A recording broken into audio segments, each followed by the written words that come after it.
We are live. My wife is calling me. I don't think that's coming up on the thing. You take that? Yeah. Exciting. Okay. I think we're back. Sorry about that, guys. Had a phone call right as the stream started. Wife forgot I was doing it today. So I believe we're back. Nobody in here. Hopefully you people come back. Sorry. We went to Narnia, but please return. Yes. With us. So there we go. We got one person on in here, one like, two people. There we go. I think we're back in business. So like always, you guys, there's Nick Adams from the Monster Report saying the good old classic first. Let me actually make sure the chat is on the live chat. That way we are good. And I believe we are golden. And then my chat went away. Oh, we are not having technical difficulties today, people. What is going on? Technical difficulties. Please stand by. Loosely collected. Thank you for that comment. Nick Adams from Monster Report. Looks like that's all we got. Okay, now we're good. Okay, you guys. So, without further ado, what's up, you guys? We are Godzilla Fan Freaks, and thank you for joining us today live for Kaiju Clock episode 19, and today we have a live guest, Mr. Yosh. How do you pronounce your last name? Yosh Reyes. And really happy to have him on the show today. We got some awesome topics to talk about, and we're just ready to rock and roll. We got 5 people on in here, so we won't take long to start up the intro. Again, apologies for the technical difficulties right at the beginning, but we are good to go. And then Nick, 2 Godzilla Fan Freaks. What does it mean? What does it mean? Technically 3, because we got Fred. We got Fred. Fred's here with us. He's joining us on Kaiju Chill O'Clock like always, and hopefully you guys enjoyed the thumbnail. Fred got his front and center piece on the thumbnail today. So, Yosh, I'm going to give you a little bit of the time here to introduce yourself. Kind of it is what you do. Plug all your social media. All right. And we will go from there. All right. Well, thanks for having me, first of all. And so I am Yosh Reyes. I am Leaf Claw Studios on Instagram. I'm also on TikTok. I'm pretty new to TikTok, so, I don't know the difference between bussin' and slapping, but in terms of social media, Leaf Claw Studios on Instagram is where I post most of my stuff. I'm also on Facebook. Yosh Reyes is where I am. That's my personal page. I do illustration, mostly traditional stuff, painting, drawing, that sort of thing. And a lot of what I do is sci-fi fantasy. Sometimes I'll do landscapes and portraits, so I'm kind of all over the place. But Kaiju has always had a special place in my heart and everything in that universe. So, yeah, that's pretty much me. Very awesome. And I couldn't have asked for a better person to collaborate this project with. And if you guys have known the last few Kaiju Chill Clocks, I've mentioned it. And then we've been sharing it across Instagram, Facebook. Pretty much Yosh is tackling the project of the first ever Godzilla Fan Freaks artwork collaboration. He's doing Kaiju that I've listed to him. He's going to be doing the Godzilla Fan Freaks wording in a special font. And I met Yosh the first year that I obviously did the first ever Tucson Godzilla Festival, and that was back in 2019. And he is a local independent artist, like he stated. And I fell in love with his work. He had a great, awesome Mechagodzilla piece at the show, and we just hit it off from there. And then, of course, everything with COVID and all that crap happened. But it's awesome to have him on the show. And again, I would not have rather had anyone else do this project. So I love your style. I love the way your stuff looks. And this stuff is going to look awesome, you guys. And we have some special treats for you today to show you. We'll wait a little bit to get on into the show. Let's talk about what we got on the table for today. So on the table for today, I figured the movie that we would watch, we'll get the title card for you guys. But I figured, considering we're going to be doing some Jet Jaguar stuff today, why don't we have on in the background Godzilla versus Megalon? Yeah. All right. And then what I figured as well is once the movie's done and whatnot, we can even move on to and why we're talking and whatnot. we can put the Godzilla versus Megalon vinyl record soundtrack on and listen to that while we finish out the YouTube segment. So we can get our Megalon on. Yes, there you go. And then Lucy collected, they're flocking. Should we be concerned? And then we got Alteron Kaiju in the house. What's up, you guys? You guys are killing it already. Thank you guys so much. We got 5 people in here, 4 likes on my end, guys. Atomic blast that like button, like always. And I'm going to get Godzilla versus Megalon set up here, and then we will go from there.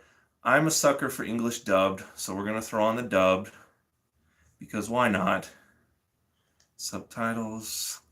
Sure. I like the dubs sometimes because, like I was telling you, the subtitles don't distract from the action. Mm-hmm. Even though I love hearing the Japanese, sometimes it's like, oh, I was reading that and I totally missed this cool special effect. Yeah. And so this is what we are also going to be doing. So on the other 2 segments for Facebook and Instagram later on, in honor of, we'll just announce it right here, right now, the next kaiju that he is going to be working on in this project is going to be Baragon.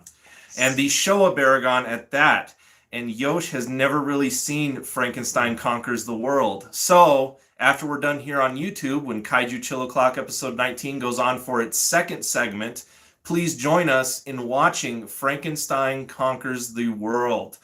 Going to be very excited to watch that with Yosh. We will watch pretty much the first half of it on Facebook, and then we will switch over to Instagram for the final segment and finish it over there. And we will watch the English dub of that. That way, Yosh can just take in all of the awesome goodness of Frankenstein Conquers the World. A very rare Toho gem, to say the least. I gotta say, Fred is a little concerned that Frankenstein did conquer the world. We don't know. We don't know. Let's see. And then Monster Report doing the Mystery Science Theater Jet Jaguar song. He jock made of steel, eats sushi from a pail. Loosely collected. That's the first Godzilla and first kaiju movie I ever owned. Bought it on VHS at a Walmart in the 80s. You know, nice. Godzilla vs. Megalon had such a substantial US release that it was actually a lot of Americans' first Godzilla movie. That's one that I've noticed that a lot of people were introduced to. I think Rich Iso was one of those. Maybe even Samson West. Just a lot of people were introduced through Godzilla, through Megalon. And that's because it was just, there was so many different VHS covers, right, you know, whatnot, variants, you name it. That release spread. Mm-hmm. So that's, you know, it's a very cool fact right there. And then his mother never really loved him. Alteron Kaiju grew up with the dub, no problem whatsoever. And then he crime fighting covers up basic insecurities. And then Christopher, hey, there's Christopher from last night from the gigantic Mechagodzilla box day. Dude, did you guys enjoy that? Holy mercy. It is immense. It is, yeah. We'll take a closer look at the gigantic Mechagodzilla, but you actually might be able to see him up there in the background there. And but we'll talk about that. Let me guys know what you guys thought of the skit. We kind of just threw it together, and I had a little script of it out, but we kind of just winged it. And my wife, shout out to her, she helped us film that last night. She is awesome. And let me just go ahead and start the movie. So we got some background, and very awesome that Chris is here. Monster Report, Leslie Chambers mentioned his first film was Godzilla vs. Megalon. There you go. There you go. And then Lucy collected. I still have the VHS, all the ones that you bought in the 80s through the 90s. Hey man, if there's a Godzilla VHS out there that you could start a collection on, it is Godzilla vs. Megalon, because there were so many different box covers and everything for that movie. It was insane. And then Alteron Kaiju, luckily I have all the G movies on VHS, you know? Nice. That's one thing I don't have anymore are my old VHSs. I don't. I used to have this little TV like VCR combo. Mm-hmm. I miss that. It was like a 13-inch screen, but man, I would record like the X-Men cartoons on Saturdays. Yeah. It was great. Oh man, you guys. But thank you guys so much for being here. Wow, we got 9 people on in here. just started Godzilla versus Megalon. We'll turn it up just a minute just so you guys can hear it. And how about we start on strong? We got 5 likes, guys. Atomic blast the like button. Really appreciate it. Let's get the I like to do the year the movie was made for the volume, so we'll go to 73. All right. And Yosh is getting the full Godzilla Fan Freaks treatment today. We got snacks, we got lunch, we got drinks. Yep. I equipped us with some corn nuts because I heard this gentleman likes corn nuts, so we got corn nuts. We are all set to go. I even brought out some Kaiju coasters, so in honor of the gigantic Mechagodzilla, I got obviously Mechagodzilla, and then Yosh is doing a Jet Jaguar. So we are locked and loaded and ready to go. We are immersed in the Kaiju cave, the Kaiju goodness, Godzilla Fan Freaks headquarters. It's on fire right now. So, without further ado, shall we showcase Mr. Robot himself? Yeah. Okay, you guys, here we go. All right, so before I share this, I just want to say 2 things. One, thanks for checking out Title card. Thanks for checking out what we do. Woo! And sorry about that, guys. you can't miss the beginning. I just want to thank everyone who's watching, not only for Godzilla Fan Freaks and Kaiju Chill Clock, but also anyone who has been following Leaf Claw Studios. Thanks for joining here today and checking out what I do as well. And so the last thing I want to say is I want to say thank you to Grayson and Cameron, because you guys gave me a really cool idea on how to finish this piece. So this right here it's an acrylic painting of Jet Jaguar, and I was trying to experiment with different styles. I have a few different styles. So this is kind of almost somewhere between an acrylic sketch that I enjoyed it so much I just kind of finished it. So this is what we got, but there's one last thing to show on this, which I promised I would show. And so if we're looking at this right here, his eyes light up. That's cool. So I used UV paint for his eyeballs, so I'm going to scoot that a little closer so y'all can see that right there. And then Cameron and Grayson, you gave me the idea of using UV light to kind of add something to this piece. So that is really cool. And I also owe you guys your UV pen back. That is a really cool touch. And see, I didn't even know about that. He wanted to show that live, and wow. that is incredible right there. So, very awesome. This dude, guys, follow Leaf Claw Studios on Instagram. I don't think you have anything on Facebook, do you? Facebook is my personal page, but I encourage people. I have an art page. I don't use it that much. I probably should. But, you know, if you like what I do, like I said, I do a lot of different types of art, but a lot of it is sci-fi fantasy. If you like it, feel free to add me on my personal page, Yosh Reyes, Y-O-S-H, last name Reyes, R-E-Y-E-Z. And mostly I just post art and, you know, pictures of forests and stuff.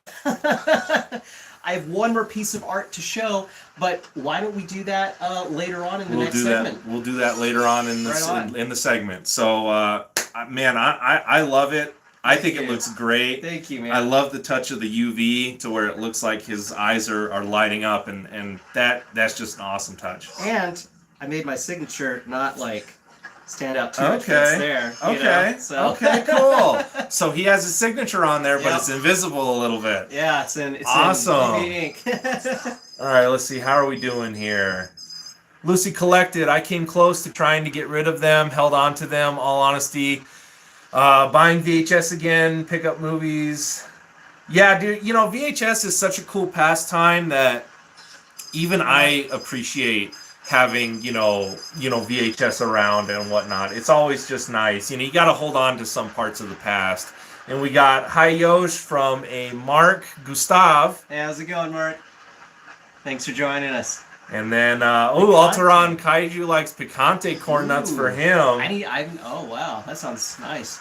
And then loosely, no corn nuts for me, please. And then absolutely awesome from Mark. And then yes, Alteron Kaiju Excellence. So cool, you do commissioned work. Yes, he does. Yes, I do. Yes, I do.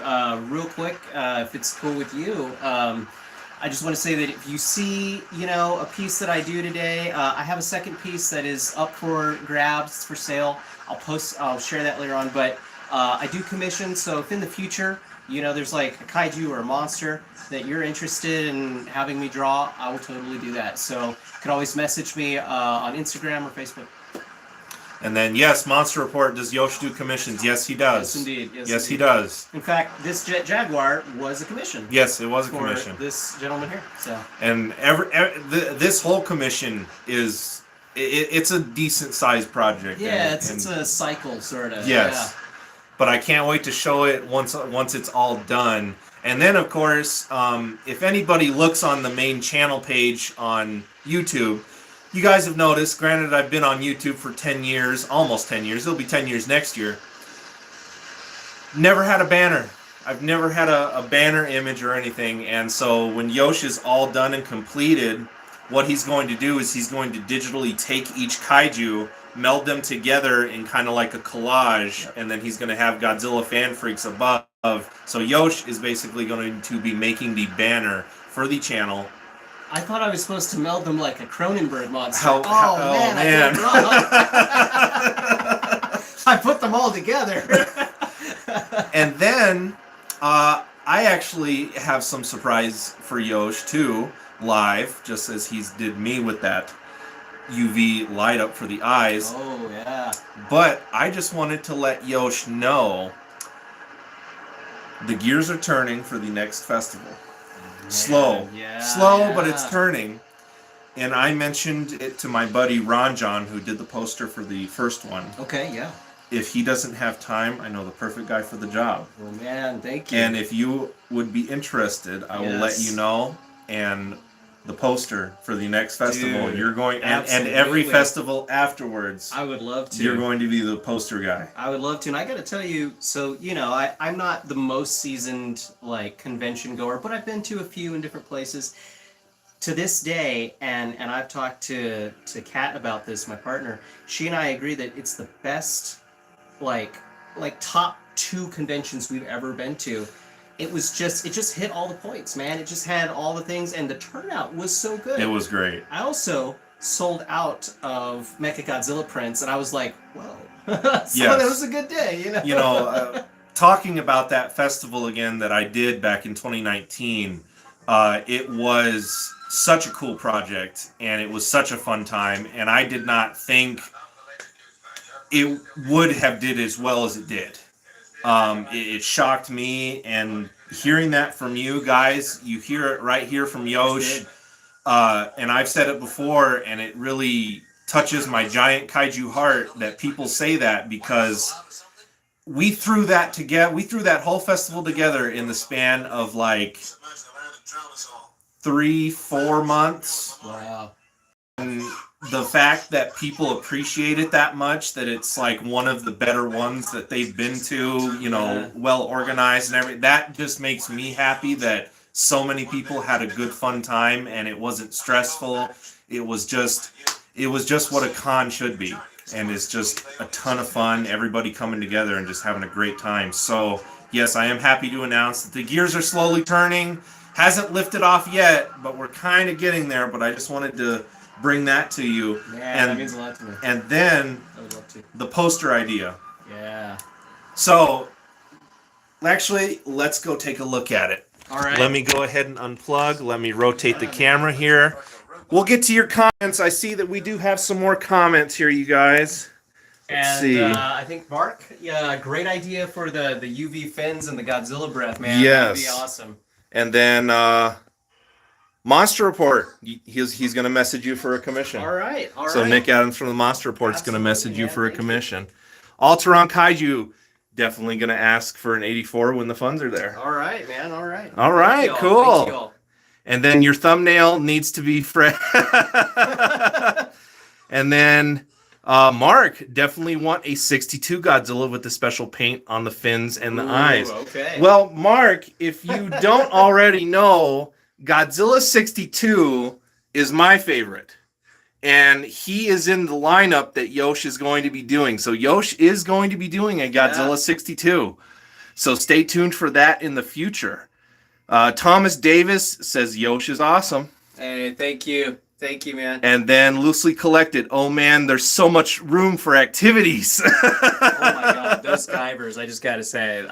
I'm a huge Guyver fan. That is awesome. Yeah, I love the Guyver stuff, man. Oh, mercy. Oh, but back to the poster idea that I'm running for Yosh. So here's the poster that my buddy did for the first ever Tucson Godzilla Festival. Sorry about the glare on it with the skylight. That's awesome. But I want to let Yosh know I want to keep the same aspect. Okay. So like I want to keep A Mountain. Yeah. A Mountain's going to be the base for every poster every year. I like that. It's going to be a different monster, local feel. And what I actually want to do for next year's poster, and you guys are hearing it here first, I'm really hoping that nothing happens and that I'm able to throw this together for next year. You got this, man. Because the poster I want, you're already going to be doing the Kaiju. Oh, man. Our good friend Baragon. Yeah? Oh, I want him, awesome. I want him burrowing out of A Mountain. Yes, that's awesome, man. That's awesome. I love that. So that's going to be the next poster. I can see it in my head. All right. That's going to be the next poster. Our good friend Baragon here is going to be exploding out from A Mountain. Oh my gosh, that's going to be great. And we're going to try to plan it for next year in November. Okay. And what I would like to do every year, just because Godzilla's birthday is November 3rd, hold it on November 3rd. Oh man, that'd be awesome. So we got a lot of good things going. Yes. So, also, Mecha Godzilla. Glory. There is the gigantic Mecha Godzilla, you guys, in all his glory. I'm sure. He's big enough to make my neighbors feel scared enough to be quiet now. Like my loud neighbor would just see that and be like, "Oh, I'm sorry."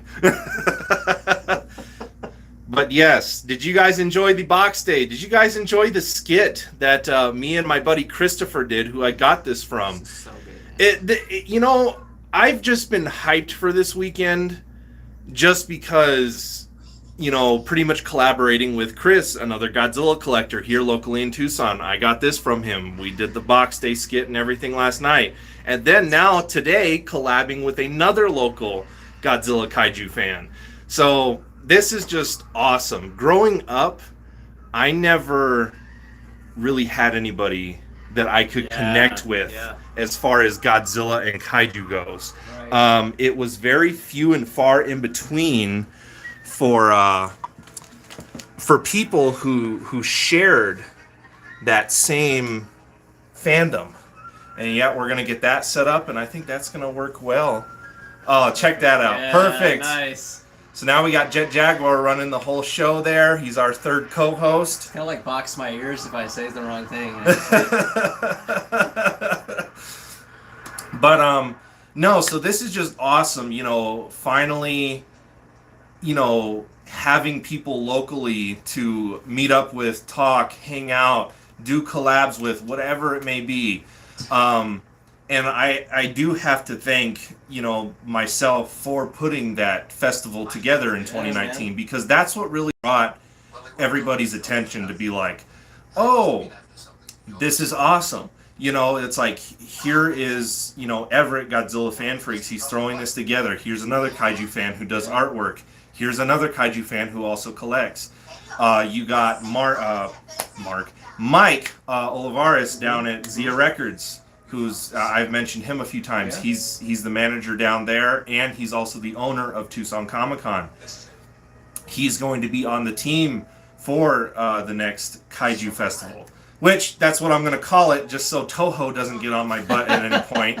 I think I got really lucky in 2019 that I didn't get any emails or anything like, you used Godzilla in the name, and you took the name of Godzilla, and it was such a success. You know, so it's going to be the Tucson Kaiju Festival, which, you know what, is still going to work. Everybody's gonna know, and we're gonna have our Toho Kaiju representative artwork. You know, hopefully, you know, I actually have some friends in fellow states who are collectors, but then they also have stuff that they, you know, figures that they'll sell and stuff. So I was like, hey, would you guys be interested maybe in making a trip in about a year? Yeah. And if you have stuff to sell, maybe hold off on selling it if you can. That way you have a little inventory together, and then we can actually have some tables with official Godzilla, figures, collectibles, and stuff like that. Because that's really the only thing that we were kind of lacking in the first festival. Yeah. Zia Records had a decent spread, but it wasn't anything like there was somebody that had a bunch of Bandais or an X Plus or two that somebody could buy. So hopefully, again, fingers crossed, next year, gonna try my best to make it happen. Yosh is gonna be on the team as well, and I'm hoping maybe sometime soon we can actually have a get together. I'm gonna throw a whole new group chat together too, and add everybody that we need to add, and then maybe one of these days everybody comes over, we have dinner, and we just have a meeting. Yeah. And so. Yeah. No, I'm with you, man, and something I was talking about with Kat, and shout out to Kat, you're my awesome other half. But one of the things we were talking about was how a lot of smaller conventions and grassroots productions of shows really seem to be where it's at for the best places to vend and attend, because San Diego Comic-Con, for instance, wonderful event, but probably the majority of local artists aren't going to be able to fly over there, vend over there, and it also doesn't build a community the same way it does when you build one where you are, or at least in the same state. And so I really feel like what you've been doing, and Michael Alvarez too, and many other people have been trying to build, it really keeps the community not only alive, but it brings other people to us too. And so I'm all for that, man. Yep. There's our boy. Yeah. He's in action. Yeah. He activated him. Stretching his arms. It's like first the calisthenics, then fighting. All right, let's see here. Mark was saying, "Oh wow," probably to 62. Let's catch up on these comments here. Hey, and then thanks, Julia, you love Yosh's art. Mark, your collection is legendary. Thank you, man. Thanks, man. I don't necessarily. I'm not one of those that I have all this stuff because I want to be the best type person. This is years of doing this. I've been a Godzilla fan ever since I was a little kid. I grew up watching these movies, and just always had a blast. And my dad introduced me to these movies when I was 3, and my first Godzilla movie was the original Godzilla 54, but I also had Megalon on VHS, Sea Monster VHS, Godzilla 84 VHS, Gigan VHS, some of those just to spitball. That's basically what I grew up with, was a lot of the Showa era movies and whatnot, and that's why I love the I love the old school 50s, 60s, 70s movies. That's just where it's at for me. But thank you very much, I appreciate it. Alteron Kaiju, cool idea. And then Monster Report. We all know Albert Einstein was a genius, but his brother Frank, a monster who fought Baragon. It's a relative comparison. Let's see. That Mechagodzilla is awesome. Yes, it is, Mark. And then we have Cole. Hey, there's Cole. Hey, Cole. How you doing, brother? What's going on, buddy? Thanks for being here. We got 13 people on in here. You guys are killing it. Atomic blast that like button. We appreciate the support. Let's see, Alteron Kaiju. Have the regular gigantic mecha. Those eyes are fantastic. Yeah, I've never been a big fan of light ups, but you know what? That one, it's good. Really cool, and it looks great in the room, especially at nighttime. That nighttime shot. It doesn't just look like LEDs in a figure. It has that diffused glow. Yes. Let's see, there's Chris. We need to have a Godzilla promotional booth next Comic-Con. Yes, that's something cool. I've also talked to Mike about. I've been wanting to set up at Tucson Comic-Con, and I think he definitely wants to probably do something next year. And then you'll bring stuff to raffle or something. Heck yeah, Chris. Dude, yes. Godzilla barbecue. Heck yes. Wait, are we talking with atomic breath? Because that might be some very, very dry pork chops. I'm just saying. And then Cole, the collection always grows over time, especially now. Kaiju, again, right now is just it's booming right now with all the movies, and Godzilla's back in pop culture. Godzilla and Kaiju in general. It's just active in pop culture again, and it's really good to see. Hey, Kat. And then, yep, there's Kat. Love it. Hey, hon. Yeah, thank you. Thank you. And then we got Mark. Always good to find people with the same passion for Godzilla and his monster friends. Exactly. You know, who doesn't love Kaiju? And then Yosh, I need a FET piece soon. All right, man. Yeah, I will do that. Okay. I will do that gladly. And then we have Kaiju Smash the Like. There you go, Kaiju Smash the Like, Atomic Blast the Like. You need a new phone now, man. Thanks for joining us, brother. And then Cole also said the 89 Lights and Sounds is a fun light up. Yes, I have that. Not the best name for that figure, because I remember when it first dropped, everybody was calling it the KKK Godzilla 89 because it was Kyoku. That was the name. It was Kyoku. Oh man! And that was lights. Didn't translate well. It was lights, sounds, and music, but that's how you say it in Japanese. Right. So everyone referenced it as the KKK Godzilla 89.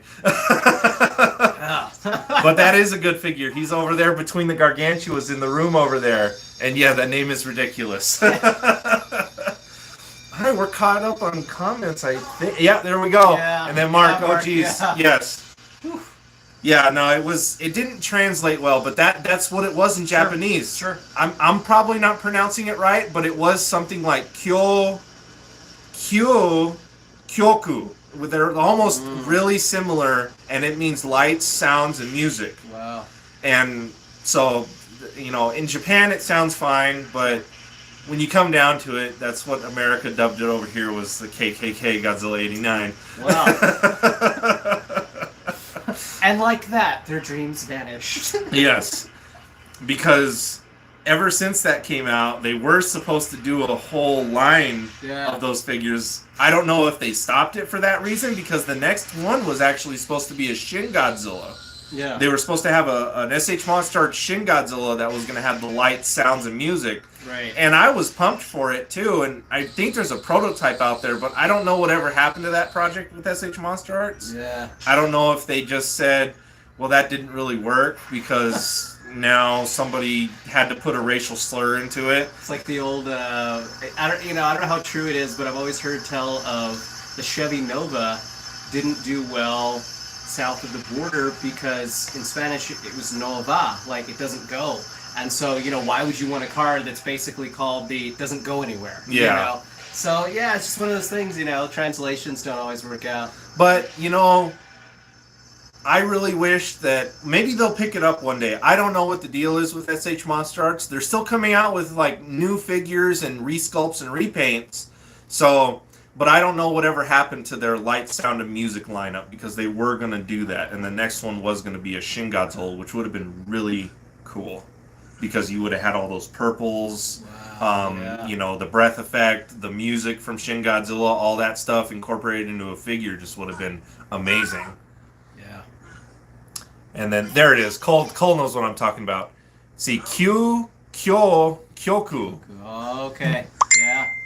And then I think, you're right. And then still doesn't work well here. No. Yeah. And then we have Novas Novas and a Nova. Yeah. Oh man, you guys are just doing awesome, man. We got over 11 people. I think the most we had was almost 15 there for a minute. Man, thanks for joining us. Thank you for joining us, you guys, live for Kaiju Chill O'Clock, episode 19. Just because, I don't know, algorithm or anything, but every now and then in the stream, you just got to reiterate and, refresh. We have joined forces here with Yosh.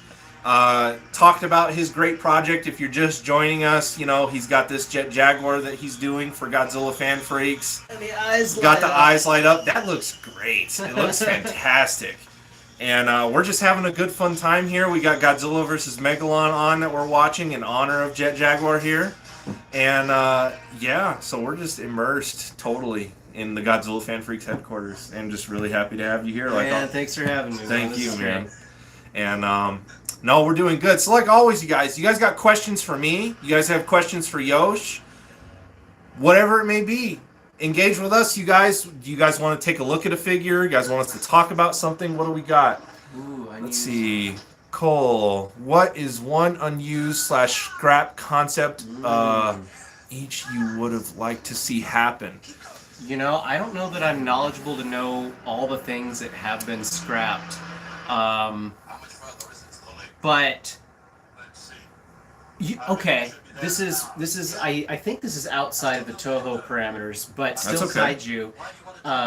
Gappa.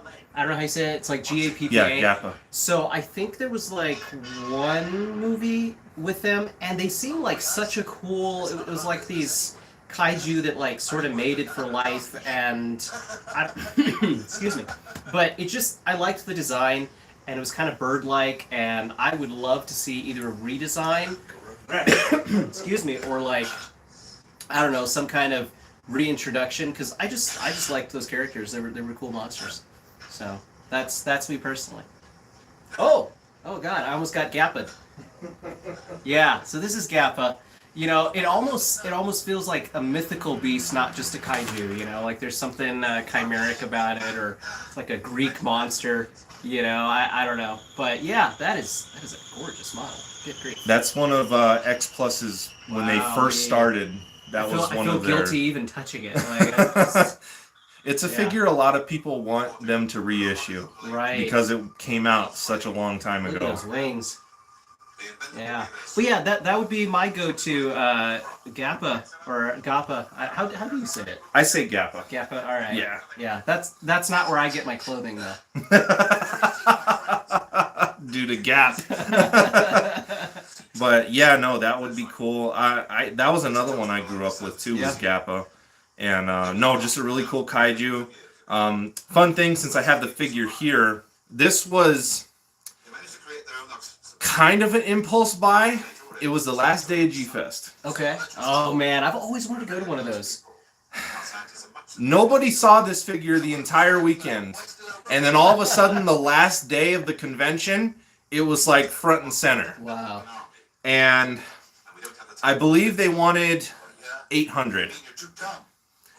I think, if my memory is correct, I was able to talk them down just because it was the last day of the convention. Sure. And if there's really something you guys want to buy, always try to wait till the last day of the convention. Because usually, you know, vendors, you know, dealers, they'll be more open to negotiations. And I was able to at least, I think, knock $100 off this guy. So it only cost me about 700. But last day of the convention, I really wasn't. I was done buying stuff for the weekend. Let's put it that way. So I want to say I kind of dipped into a little over the budget with this guy. But just the fact that it was there, you hardly ever see these pop up, and if you do, they are crazy expensive. And I was just very fortunate. You know what? 700, that's fine. Right. I'll take it home with me. That's cool. And I didn't even know there was a model of them. That's really cool. Yeah, no, it's and one of X Plus's first figures, and it just still captures all the detail. You still got suit detail in there, and it just looks great. Wow, that's beautiful. What about you? What are some scrapped concepts you would like to, you know, see taken further? Well, the one that stands out for me for a scrapped idea that I would like to have seen happen, Cole, would have been the original script for GMK.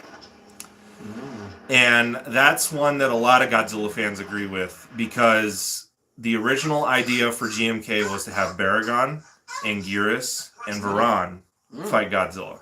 Oh, wow. And instead, they scrapped Varan and Anguirus and replaced them with Ghidorah and Mothra. Okay.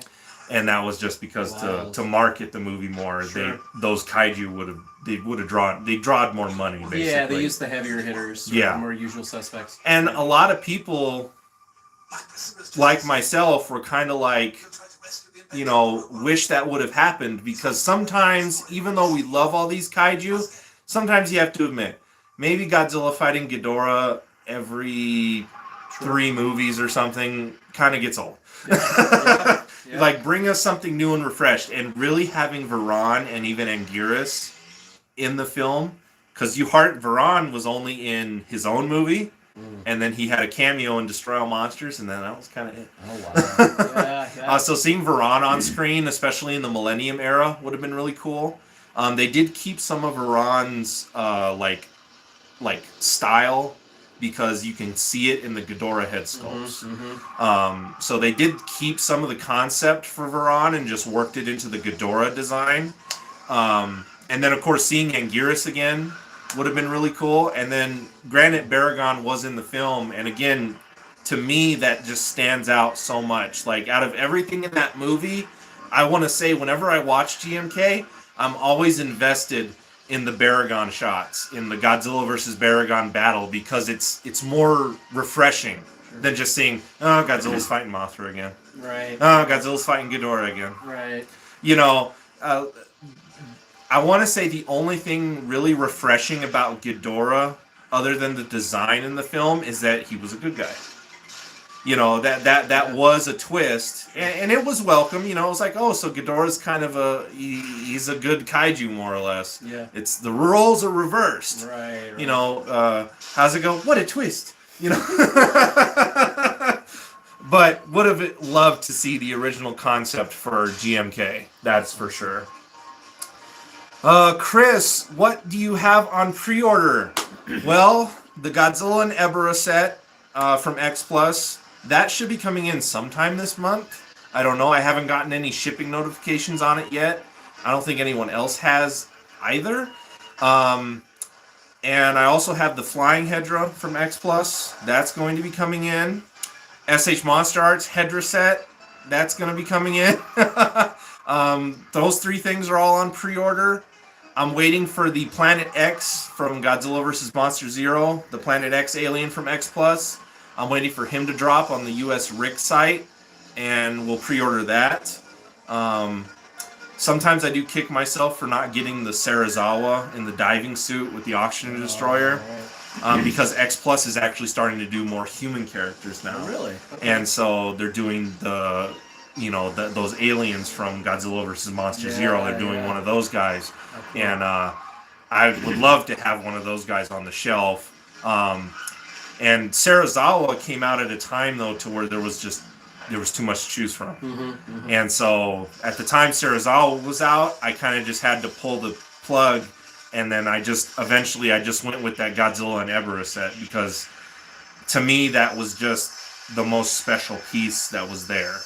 And I have a really good connection with Godzilla versus the Sea Monster. I grew up with it, and so that was just, I had to get that. So that's some stuff I got on pre-order and want to pre-order. I want to get a Ghidorah figure. I love the flying version. At some point I want to do that. You know, it's not really in my budget right now, but I did get a new mop head, and that's almost like Ghidorah.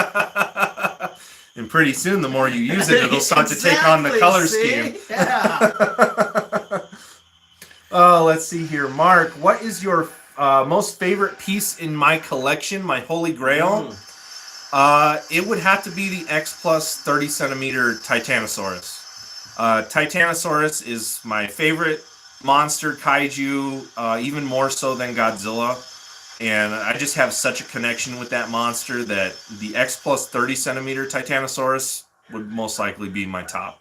Very cool. That'd be my top pick. For those who don't know, what are Titanosaurus powers? Because I don't remember fully either. Titanosaurus didn't really have a lot of abilities. Okay. In the old movie where his only appearance, he had his fan tail. That's right. In which he could not flatten it, but open it up, and he crush like a submarine or He can create like underwater whirlpools, tsunamis, and then of course on land he can create basically hurricane force winds. Got it. That was Titanosaurus's whole spiel. Sure. When they came out with the Godzilla Unleashed for the Nintendo Wii video game, they actually gave him a supersonic beam. Ray, so he has been portrayed with a beam, which a lot of people thought was funny, because in the movie The only thing Titanosaurus was weak against was supersonic sound. Oh. So okay. him having a supersonic beam was right. like, what? Like, Yeah. how did that? It's a little tongue in cheek there. Okay. Again, what a twist. Yeah, right. And then Alteron Kaiju Hope X Plus 30 centimeter brings a Gappa. Yes, because this is 25. The Gappa they do have is 25, but a 30 centimeter would be welcome. Again, there's a lot of people out there that want their hands on a Gappa figure like this. And again, this guy, if you do come across him, very expensive. Like, again, $700 was a deal. And that was a good amount of years ago. I forget what G-Fest that was.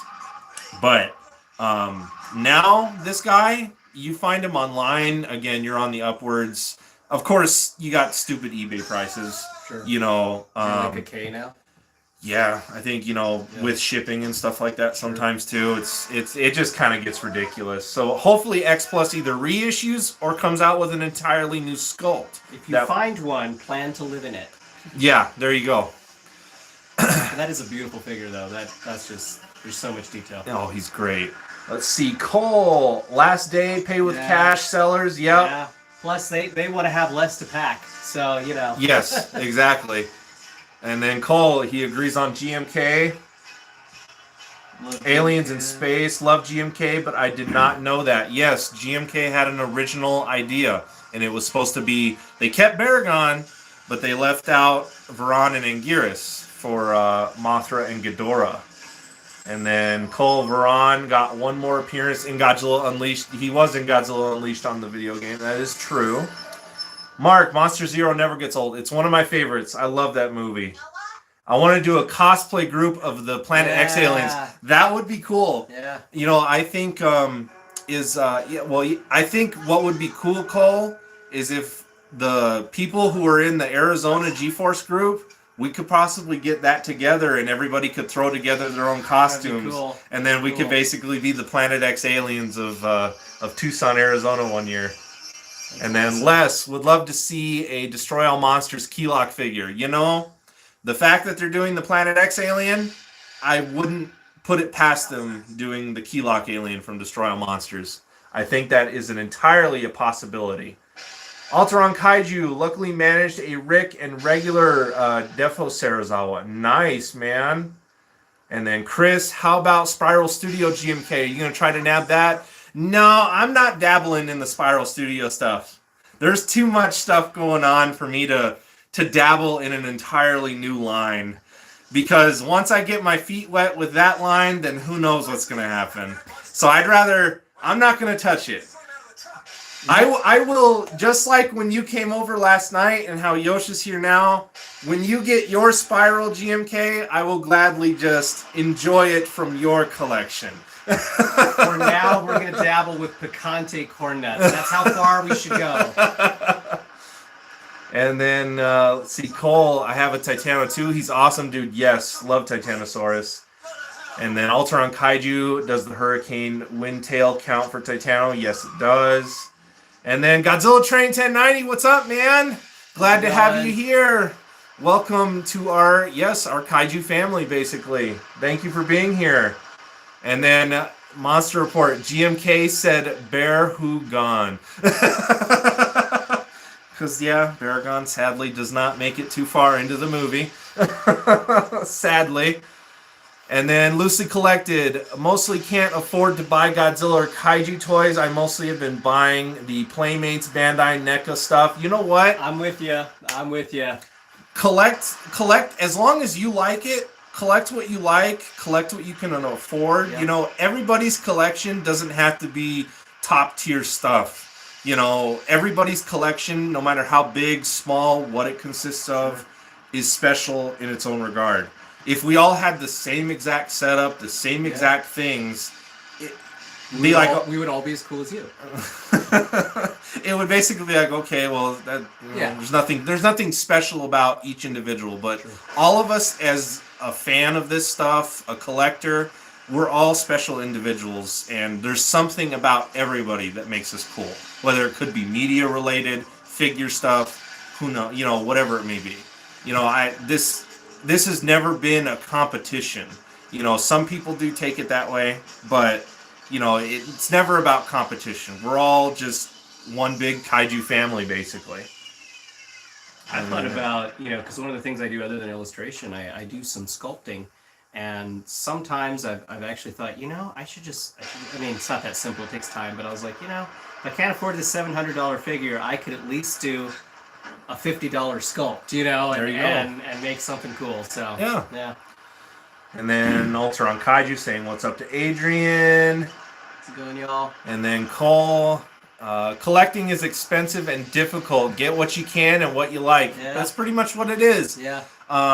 With me and basically kind of dwindling down on my space because it is limited, I do pick and choose.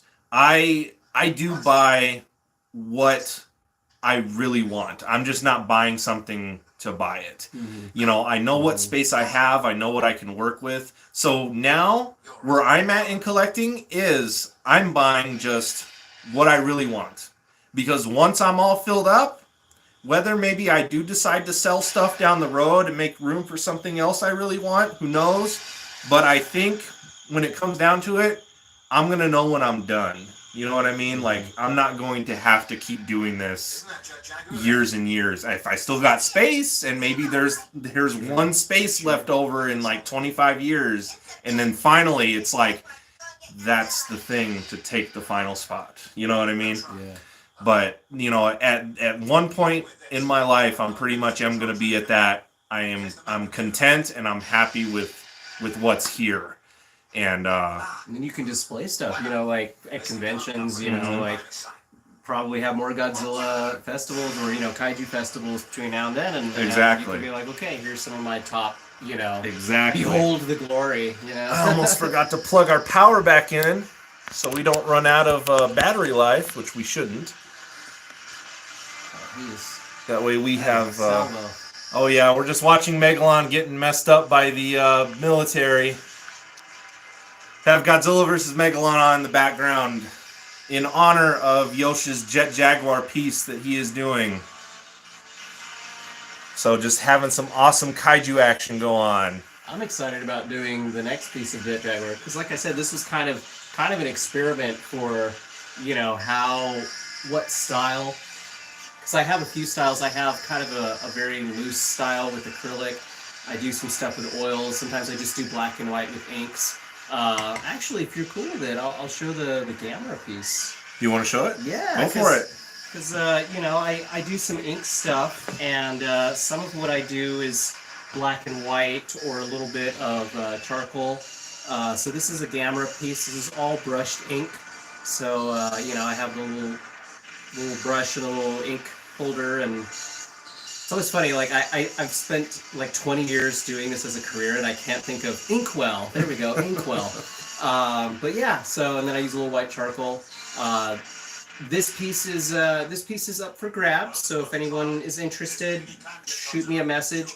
But yeah, so I've been kind of, for the projects, I've been kind of tackling, like, what is the best style. So I think I'm actually going to try a little bit of watercolor and ink for the next take on this, and it'll be quicker, but a little more realistic. So that's kind of the goal for that. Very cool. But yeah. And the one thing I do like about the Gamera too is that, you keep the thing about Yosh is he keeps the original designs pretty much for the kaiju, but puts his own twist on it. So like the Gamera is more of a how would you say, like a feral, like a snapping turtle kind of facial feature for Gamera, and I like that.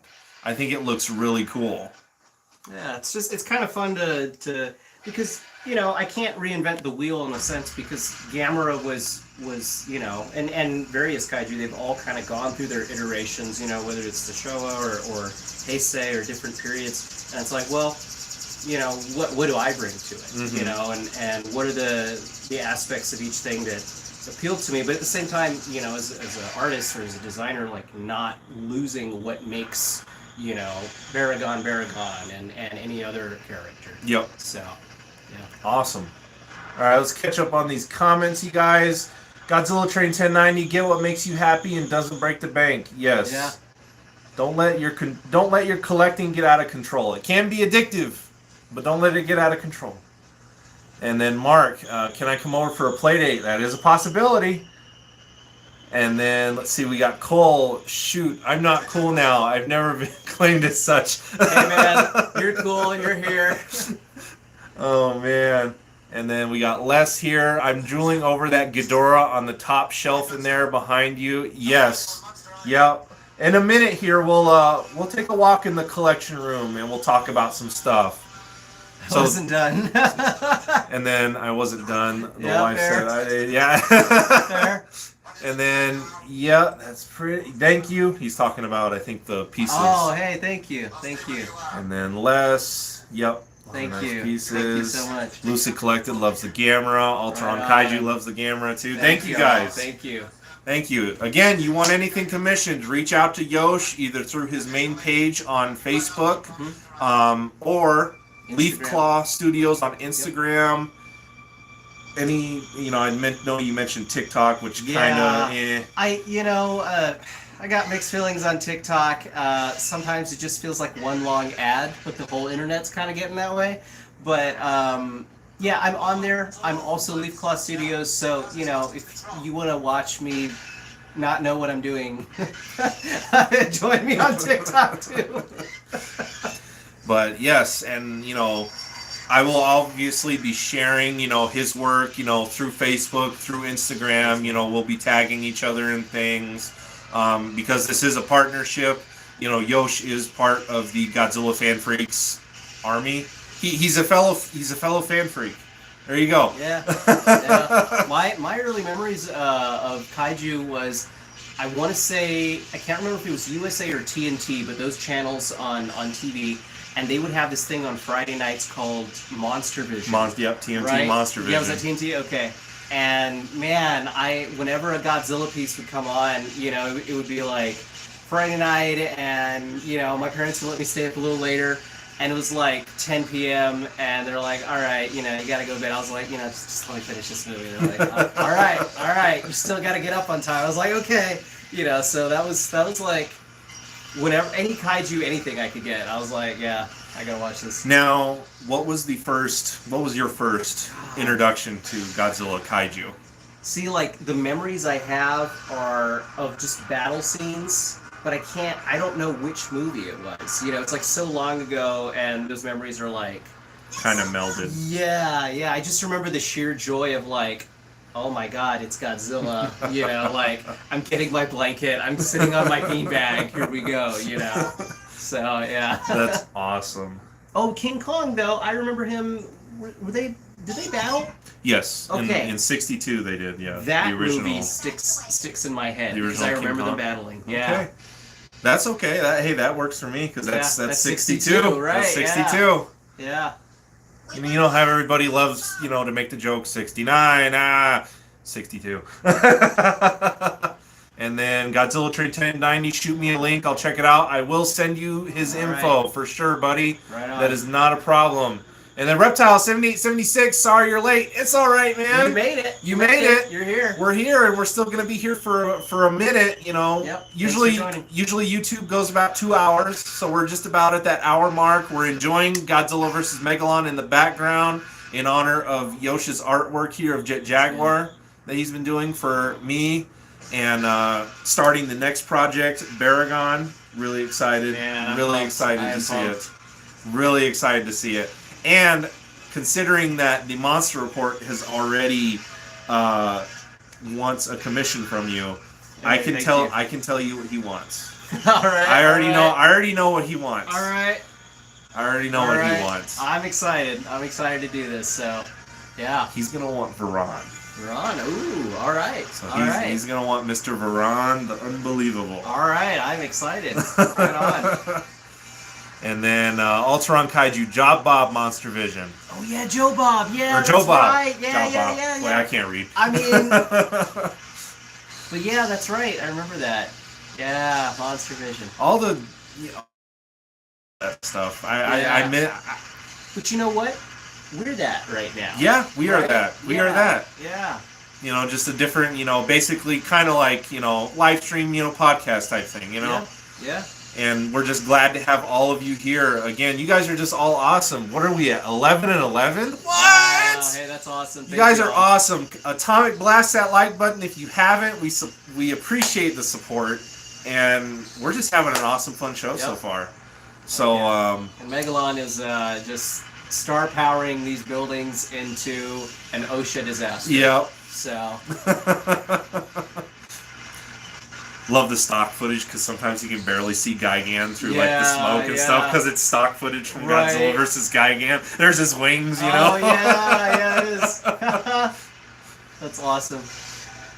What are those things? There's Gigan. Oh yeah. It's like it's not even Megalon. Right. What were you gonna say though? So he had that beam from his head, but then he also from his mouth it looked like he has fireballs or something? napalm firebombs. Yeah. Got it. Now, Godzilla vs. Megalon was one that definitely used heavy stock footage for scenes, like we just saw. And you were at the table at the first ever Tucson Godzilla Festival that I did. Yeah. But this was actually a trivia question.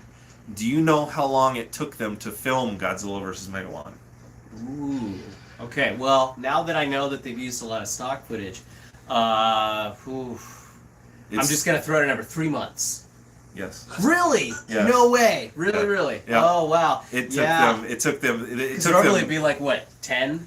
Yeah, you know, like a normal, but no, they had very limited time. Wow. They really just kind of, not rushed it, but really just threw it together. And it shows a little bit, you know, it shows. Godzilla versus Megalon, even though a lot of the Godzilla, the older ones at least, you know, they don't appeal to everybody. You know, you can tell that this movie's from the 60s, 70s, Japan and whatnot. So they all kind of have that feel. So really you don't see it from Godzilla versus Megalon. But when you really step back and kind of have that fact in your head, you're like, it makes sense. And this kind of is almost like, in a way, you know, a B-rated. You know, it has that sense that it was just really thrown together very quickly. Right. You know. Oh man. Yeah. No, they messed him up. I forgot about that. He took was that a little like jet? Yeah. Yeah. But yeah, no, 3 months. At least about. I know it's like one of the shortest time, you know, to film a Godzilla movie. Oh, like it takes me to tie my shoes. Let's see here, Godzilla Train. Can't forget AMC and Sci-Fi Godzilla marathons. True, Yep. For the Sci-Fi Channel, for me, it was. I remember Godzilla Incorporated. Oh yeah. You know, AMC also had those, you know, creature feature nights Halloween and stuff like too, Halloween stuff. Yep, all that stuff. Nope, that is true. TMC. TMC was another one. Yep. And then, of course, nowadays, you know, you have channels like Comet, El Rey, you know, a lot of those show a lot of the Godzilla older films and whatnot. Right. And every now and then you catch one like maybe on the Sci-Fi Channel, every now and then. Yeah.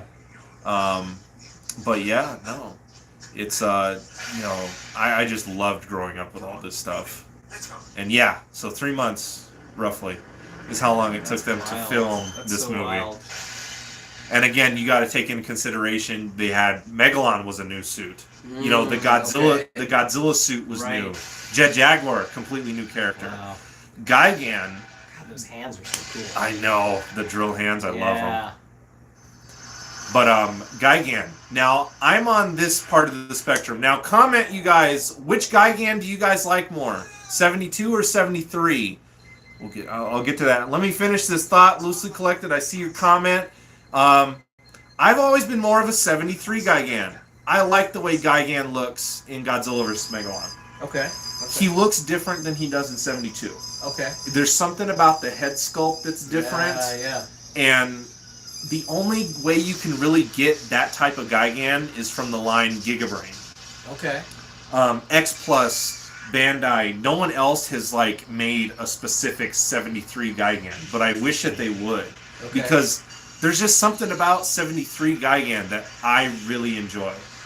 I like the way he looks. I don't know. And I'm sure a lot of people feel the same. And then let's see. So loosely collected, the era they were losing audiences. Ultraman was big at the time. That is true. It was better to just stay at home and watch this TV that offered you basically the same stuff instead of going out to the movies, buying a movie ticket. So yeah, Ultraman was really hurting Godzilla at the time. And so Ultraman Field, they could sell to kids. That's also why Jet Jaguar was a thing. I was reading about that they did a competition to kind of see who could design. And was it a kid? It was a kid. Yeah. Kid. Jaguar. Jet Jaguar was I knew his name because I could be like, hey, this is the credit for the first, Yep. And it's like, I feel like that would be so cool to be a part of a contest like that. And like what you drew, and then boom, here he is, and he's a robot, and he's going to help Godzilla. He's a superhero, basically. There's something red. I'm trying to remember the name. I'll look it up real quick. Okay. Yeah, it was find the name. And they seem goofy. They're still fun, yes. Lucy collected. He's a fan of Gigan. Gigan's a great kaiju. I like Gigan. Gigan's great. I started doing kind of a weird Gigan redesign that was kind of eldritch. It was kind of Lovecrafty. It was weird, man. It was weird. I liked it though. And then we got Godzilla Trade 1090. 73 looks like he smoked the same crack Ghidorah did in 72. See, now that's one thing. It was the 70s. Yeah, a lot of things happened. It was the 70s. Speaking of weird and wacky, again, one of my favorites, Godzilla versus the Smog Monster, Godzilla versus Hedra. Yeah. That has a lot of 70 vibes to it. Yeah, and the dancing scene. The dancing, singing, psychedelic, little hints of drugs here and there. Sure. So Godzilla versus Hedra is very heavy 70s, for sure. Les Walker, gotta go. Great stuff, guys. Painting a 2-foot wide resin Megaguirus for a guy. Great show. I will be back. Awesome. Hey, that's cool. Thanks for dropping in. Thank you. And then Alteron Kaiju, favorite part as a kid was when JJ got dizzy. 73 always brings nostalgia for love both. Nice. Yes. Very cool. Now, Jaguar's a robot. Yeah. How does he get dizzy? They brought that up in the Mystery Science Theater. How does he get dizzy? His centrifugal sensors can't keep up. I don't know. Yeah, I'll blow a fuse trying to even figure out how. Here we go. Gotta get the shot of him about to fight Megalon. Yeah, I love that he can grow in size. Like, I feel like that's a very big, useful thing. Yeah. Because to me that also implies he gets smaller, maybe. Yeah. I don't know. No, that was a thing, like in the video games and stuff. Oh, really? Okay. You could increase his size to where he was bigger, and his attacks would do more damage, but he moved slower. Okay. Or you could shrink, and then you're faster. Super nimble, but really tiny. Mm-hmm. Yeah. Let's see here. I'm gonna find out. Let's see. Lucy collected. Didn't Hedra and Biolante also come create contest too? Biolante did. Biolante wasn't a art project like the Jet Jaguar was. I think Biolante was like a storyline that people were submitting at the time. Hedra, that I don't know. I think Hedra was an original idea from somebody at Toho. I don't think Hedra was a contest, but Biolante was a contest. Okay. But I'm not sure about the Hedra one. And Hedra also kind of makes sense. We're talking about like the psychedelic kind of stuff.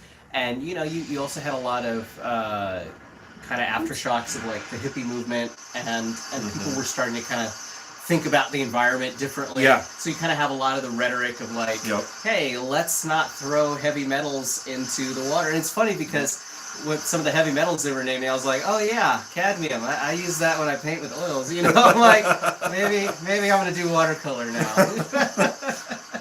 And see, that was the cool thing about not necessarily all the old Godzilla movies had a message, but some of them did. And like for Godzilla vs. Hedra, 70s at the time, recycling, all that stuff was starting to be a big thing. So it was like Hedra was basically that, green message. You know what I mean? Like, let's try to stop polluting as much, this, that. And Hedra was just basically an alien who fed off of our pollution and grew and created his own pollution. It's kind of like a see what you did movie. Yeah. I was trying to find that.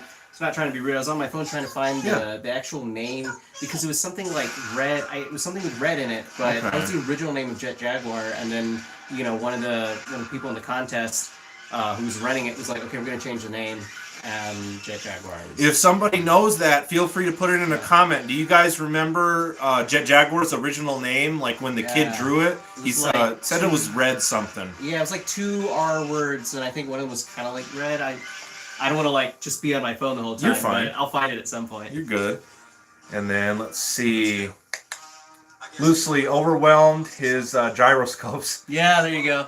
And then let's see, Cameron and Grayson are one. Hey, that's Cameron awesome. Grayson. Love you guys. In case you missed it, here's the painting I did, and then here is his eyes light up.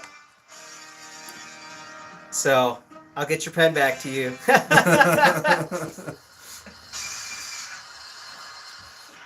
Oh, awesome stuff. Man, we're doing great. You guys are just awesome. Let's see, and then Godzilla Train 1090, you're right. Biolante was a storyline contest. Okay. Hedra was not. Yeah, that's what. Yeah, I didn't think Hedra was a contest. And then Monster Report, Jet Jaguar, even though you're not a robot, you can still get dizzy. Yeah. And then Ultron Kaiju should have listened to Godzilla. Now now we're burning up. We'll see what else 2022 brings. Yeah. But no, you guys, thank you guys so much for being here with us for Kaiju Chill O'Clock Live, episode 19. We're still on the first segment. We're just watching Godzilla versus Megalon. Is that okay if I grab this awesomeness? Yeah, feel free. We got Gappa here with us because we were talking about Gappa earlier. And Gigan's about to pop in here to help Megalon, and Jet Jaguar is going to get his butt beat until Godzilla shows up. Oh my goodness. I like how he's got those beetle wings on his back. Yeah. Can we flip for the battle? For a little bit until yeah, like YouTube's a little YouTube can be a butt. Yeah, okay. YouTube can be a butt. Right. But see, I don't know what it is. Something about that Gigan I just like better than the 72. Okay. It's definitely in the face sculpt. I think they did something to the head sculpt and modified it. That's really all I can say. If somebody again put in the comments, what's your favorite Gigan? You like 72? You like 73? Do you like Final Wars? Final Wars has a pretty awesome metal design. Right.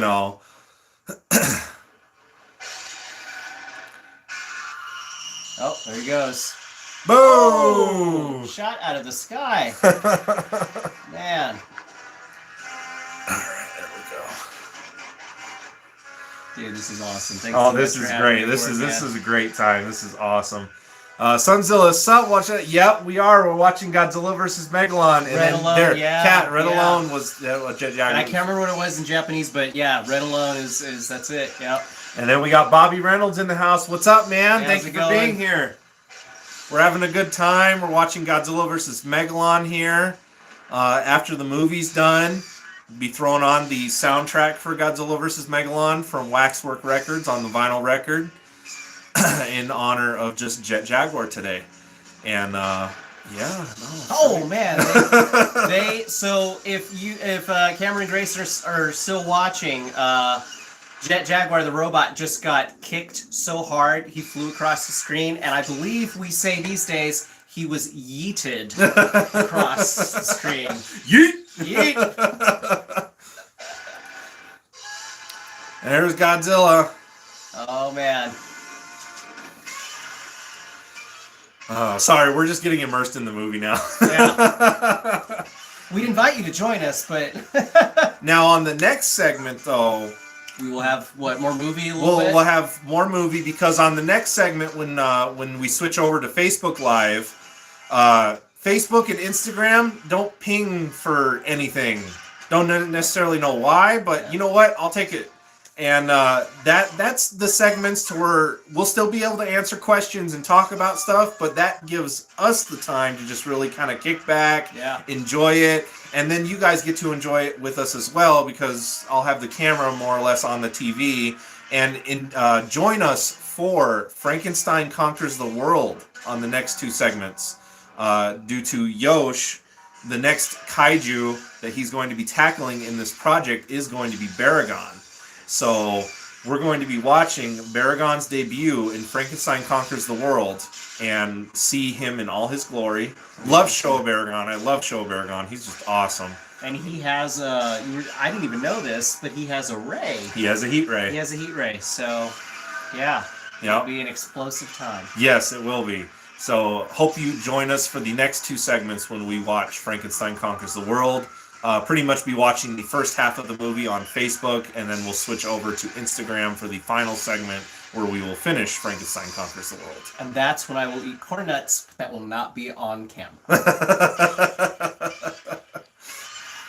So right now we're just getting ready for the final battle here between everybody. We got good old kaiju tag team action with Godzilla and Jet Jaguar versus Megalon and Gigan. I think those are Oneida.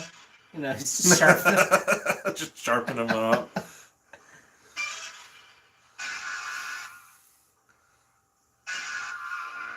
He's like, yeah, we can shake about it later. For now. It's like, thank you for coming to help me.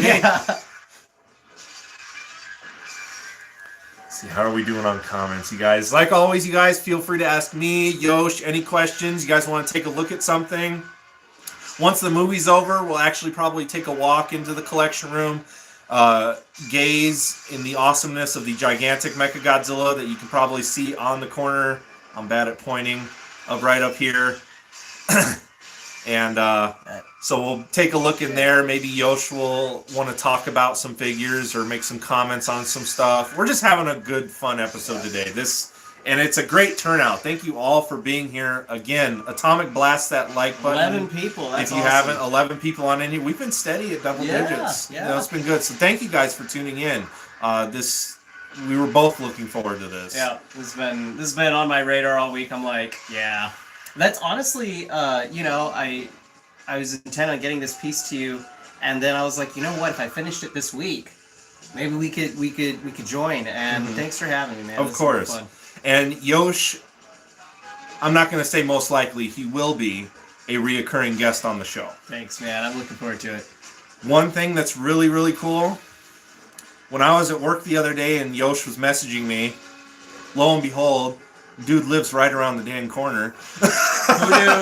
Who knew?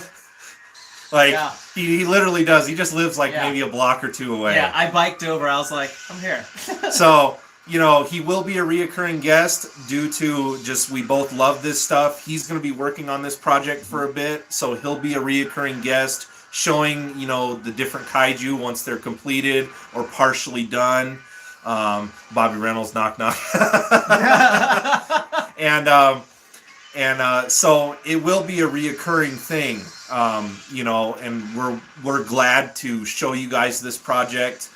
Can't wait until it's all completed. It's going to be awesome. Like always, anywhere in between, hit up Yosh on his social media platforms. If you guys want something commissioned, whatever it may be, he is always open to it. Guy does awesome work and just, amazing, man. This is great. And does it only have to be kaiju? If there's a tree you like, and you're like, I need a family portrait of this tree. Okay. Oh man, Jet Jaguar just laying the beat down on him right now. Like how you can see the strings and stuff too attached to Megalon. Honestly, that's my reaction whenever when cockroaches spread their wings, they start flying. Oh, I'm like, no, you're not supposed to do this. That's terrifying. Yeah. Oh my goodness. I think he got him, buddy. Got him. This is the dubbed Rocky Godzilla. Yeah. Because this Godzilla was really physical. Yeah. He was just imagining that frozen cow. He was just All right, what do we got? Topic. Reptile 7876. What's your favorite Godzilla enemy? Ooh. I'll let I'll let you take that one. I remember the first time. So you're more knowledgeable. The golden Ghidorah, with all the lightning, is that King Ghidorah? Is that That's always been King Okay, it's Ghidorah, yeah. okay. I don't know my terminology, but the first time I saw that three-headed monstrosity, like I was a kid and I was like, "There's no way.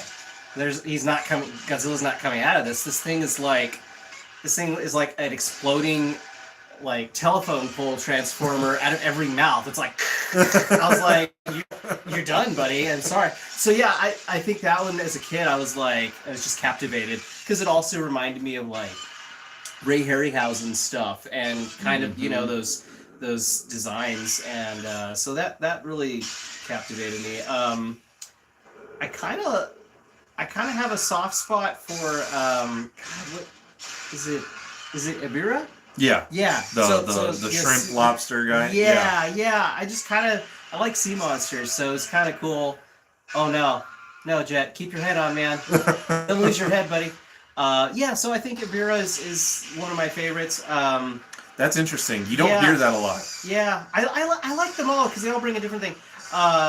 As a kiddo, like Rodan also. Rodan. And now I every now and then will pop a joke out that people hate, and I'm like, so Rodan was that sculptor, and he did the Thinking Man. Yeah. And every now and then I just want to I just imagine Rodan with its wings folded, just like, yeah. That's great. Yeah. But Ibira, that's interesting. You don't hear that a lot. Ibira was from that time period where they went really generic with the Godzilla villain monsters. It's like a giant lobster. It's without the cheddar rolls. Yeah, pretty much. I mean, because when I'm looking over at my collection and everything like that, you think about so many things that, Godzilla vs. Ibira is really early in the Showa series still when you think about it. Mm-hmm. And, that's just maybe a little over 10 years later from the original. Yeah.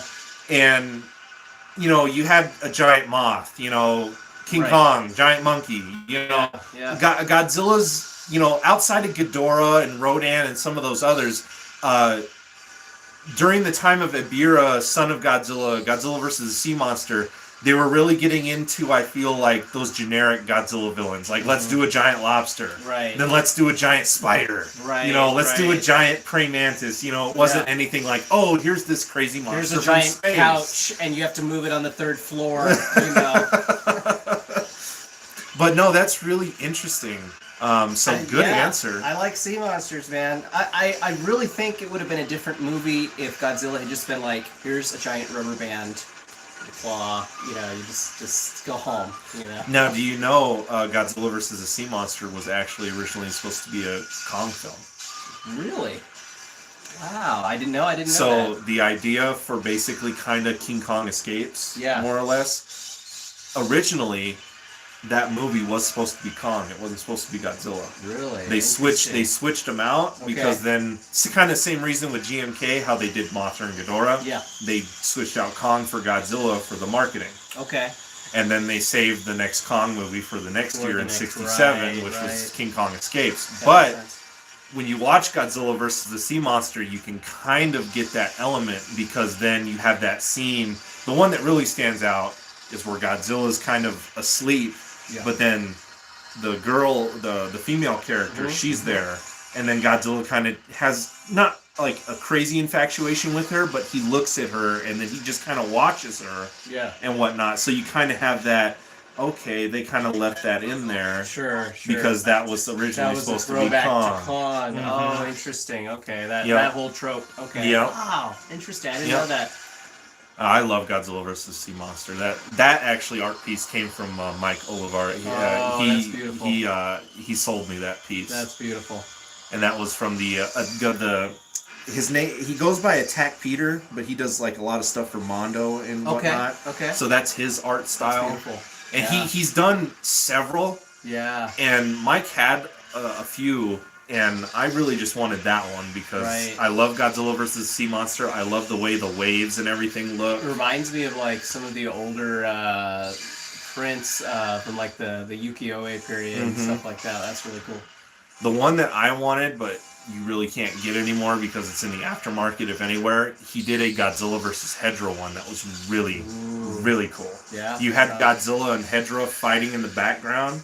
And then below them is like all the industrial smokestack type things. But then there's like this suit, like almost like river that leads to the ocean. That's I guess supposed to be like a sewer channel, and then he has like the tadpole Hedra like swimming down with its eyes. Like it looks really cool. It's a really awesome piece. I liked the animation sequence in Ghidorah. I was like, those animation sequences are. Yeah, because that's rather out of place though, right? It is. That kind of goes with like that whole psychedelic funkiness. You know, random. Right. I feel like with some choices in Godzilla vs. Hedra, they definitely might have been under the influence of stuff at the time. You know, without a doubt. Oh, what should we do for the ending of the movie? Well, how about we have Hedra trying to get away? Well, how is Godzilla going to catch up with him? He flies. Okay, it's kind of like this madness right here that we're watching right here. You know, Godzilla. What? You know, everybody loves the famous drop kick, right? So here it is. Here we go. I am become death.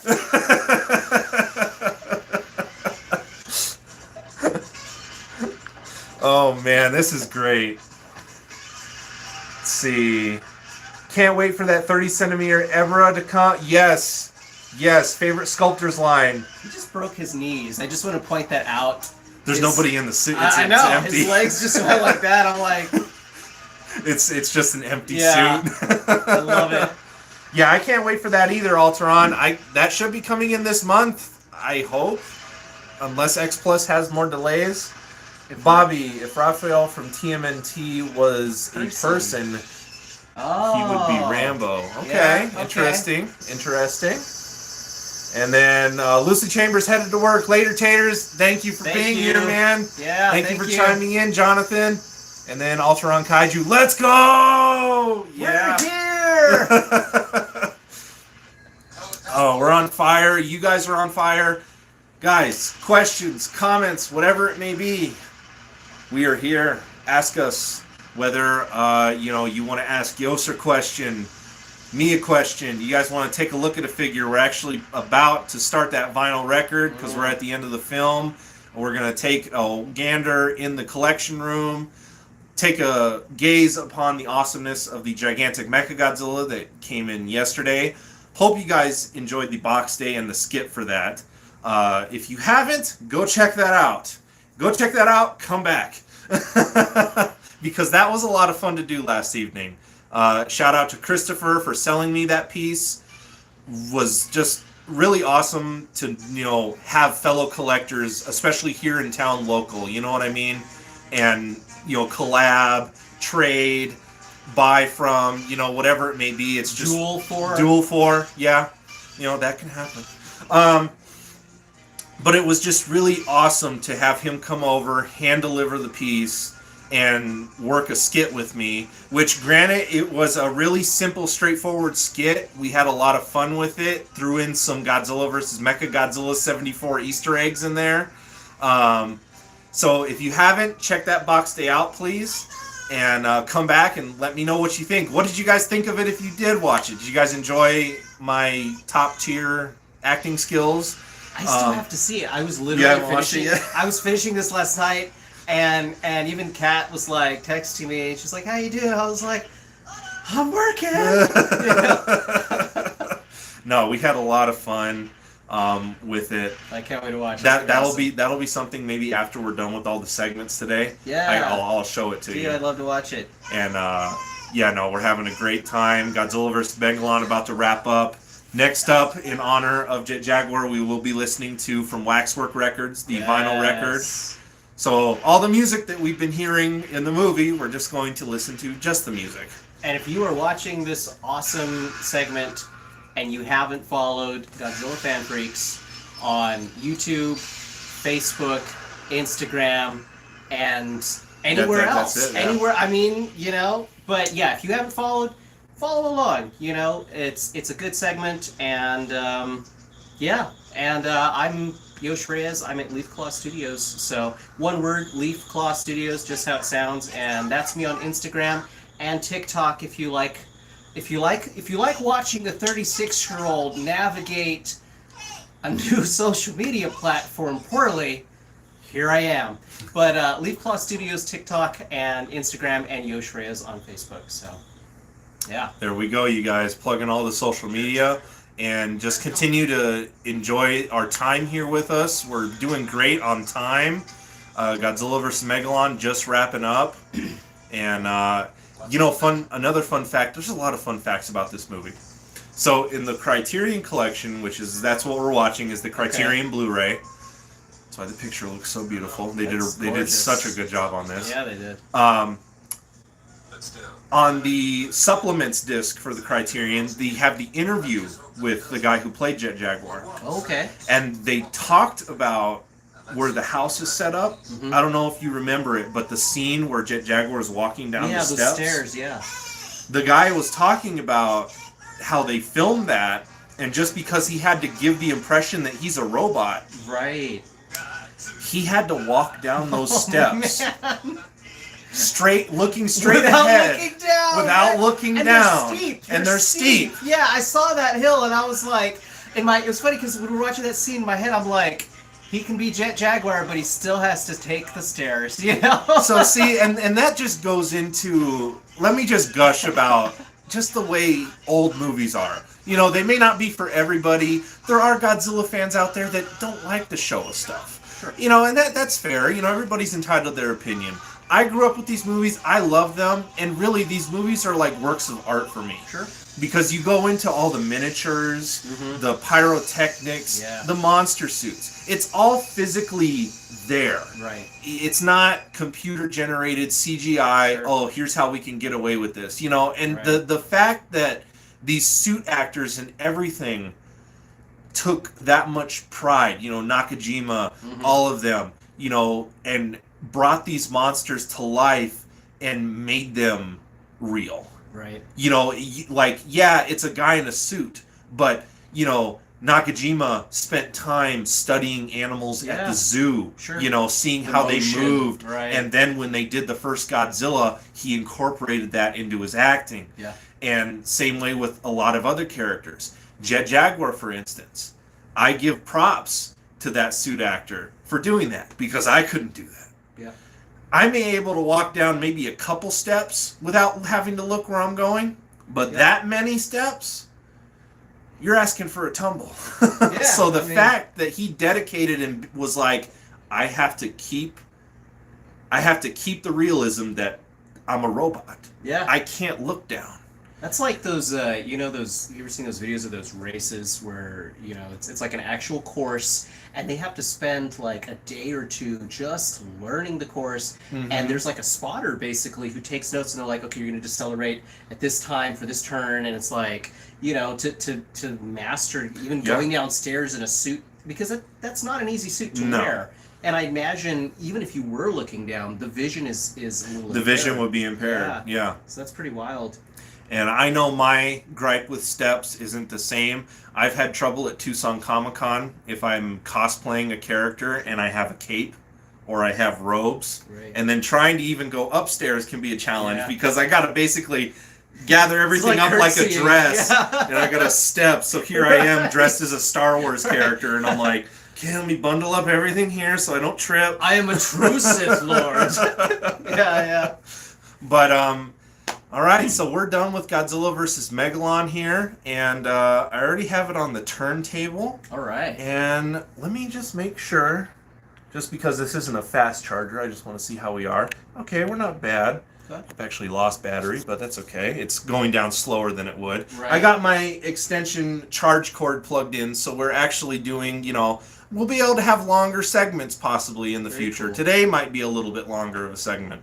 So we're having a lot of fun. Let's catch up on these comments here. Godzilla Train 1090, going back to work myself. Have a great day. Hey, thank you, man, for being here, buddy. And then boy, I can't read. Edziel? Edziel says roar. Okay, Bobby Skrionk Reynolds. back at ya. Skrionk, yes. And then these Godzilla films are comic book movies, basically. In a way. Yeah. Alteron Kaiju, talking to Godzilla Train, Edrian, can't wait for the Mecha review, and then need to wrap that up this weekend. It'll be soon. Okay, awesome. See, I love it when you guys engage with each other in the comments and stuff too. That's what it's all about. We want to build community too. Alteron Kaiju. Forgot the YouTube channel, but there's a video where the dude gives a little tour of the JJ house. Yes, you know what? I've actually seen that, and they talked about, because that house is still there, but now there's been so much growth and everything around it that it's not like in, it almost looks like it's in a different area. Also, fun fact, do you know who the alter ego of Jet Jaguar is? No. So if you look at the initials JJ, really he works and he wants pictures of Spider-Man on his desk, and he's doing everything he can to get them. Oh man, that's Jet Jaguar's alternate personality. Jonah Jameson. Jonah Jameson. And then Bobby Reynolds, what if your favorite Godzilla look-alike rip of at least Godzilla rip-off? Okay. Reptar. Reptar? Reptar. Reptar is a good one. Yeah. Reptar is a good one. So thank you for that question, Bobby Reynolds. Reptar is a good one. What about you, man? That's a good question. Man, a rip-off of Godzilla. I almost would have to go with Reptar also. Yeah, right on. Because I do. I grew up with Rugrats. Yeah, that was a big part of it. You connected with the character Tommy in that way because he loved watching Reptar. It's like Reptar. Yeah. The Reptar cereal. He had the toys. Yeah. So I would actually have to go with Reptar myself. But yes, and then hope you guys enjoyed the thumbnail for today. Having Fred on there. Fred is with us for Kaiju Chill O'Clock. He is snuggling. He is snuggling. He's like, why did you stop? So, he's just getting spoiled today by the love, and I say we get this record turning. Yeah. And let's do it. We'll take a walk in the collection room. We'll gaze at some stuff. Again, you guys have questions for us. Probably have Yosh maybe take a look at some stuff, ask me some questions personally. Sure. Maybe he'll put his input on some stuff because there's a lot of stuff to look at. Yep. I'm not like a few other collectors that I know. There are collectors out there who have just wall to wall. Mercy. Mike Ross, actually, one of my G-Fest buddies. Yeah. His apartment is literally like every room you go into has some kitchen. This dude's almost like a hoarder of Godzilla figures. His is insane. But for me, when he sells something, he adjusts inflation. If he does, he's kind of like me to where I don't sell. But the thing with Mike is, I love his collection, but he's got. Now I got a lot of stuff to look at. Mike, let's put it this way: Mike has so much stuff to look at. You're gonna miss like something. So there's always Easter eggs. There's always some cool. There's always something you're not gonna see. That's how much stuff he has. I lost a sprinkle donut the other day. I found it behind my shelf. I have a substantial collection, and of course this is years of collecting, but I like to keep my shelves like just organized. Like really just neat. I don't like to. Here. See and display the thing that you're like appreciating. Yeah. Exactly. So I like everybody to be able to see everything. It's not overly crowded on a shelf, and you just get to intake it all. Alteron Kaiju, a Gorgonzola from the '80s TMNT cartoon. Whoa! I got to go back. Is a cool ripoff. Okay. Gorgonzola. Okay. Interesting. All right. And then Bobby, I wonder, is Yosh, would he do Braun Strowman versus Terry Late, the Office linebacker at work? Okay. I'd have to look all that up, but here's what I'll say: most anything is possible. Most anything is possible. That is. So, let me get the camera switched over here, and just so we have the zoomed in option. Let me get you guys unplugged, and we will start turning that beautiful record on the turntable, and we will walk in the collection room and go from there. Sounds like a plan. So let me just leave that. This is one happy cat, I just gotta say. Oh, he's awesome. Fred's amazing. Again, you might eventually be doing an art piece of him and make him into a kaiju or something. Yeah. He's a little fur monster. Yes, he is. He is spoiled rotten for sure. It was so cute. I had my hand down. I was just hanging, and then I just felt like something like battering ram my arm, and I'm like, oh, he wants cuddles. Already got it on the turntable. Awesome turntable. Do you need a hand with anything? No, I got it. Right. Now I want you to be now. These waxwork records, you know, you're probably seeing them and look at the color for the Godzilla versus Megalon. Holy mercy, that's gorgeous. Wowee. Wowee. And I cleaned the stylus, so we'll get some nice clean. I've actually never played the Godzilla versus Megalon one. Really? So here we go. Sometimes they may sound a little wonky for their first playthrough, but you know what? Waxwork Records did such an awesome job on that so set. Good, man. It's just great. So let me just grab Gappa here. Take a little quick video. This is great. Yeah, no, take whatever you want to do, man. Take a video, take pictures. I'll just be putting Gappa back here.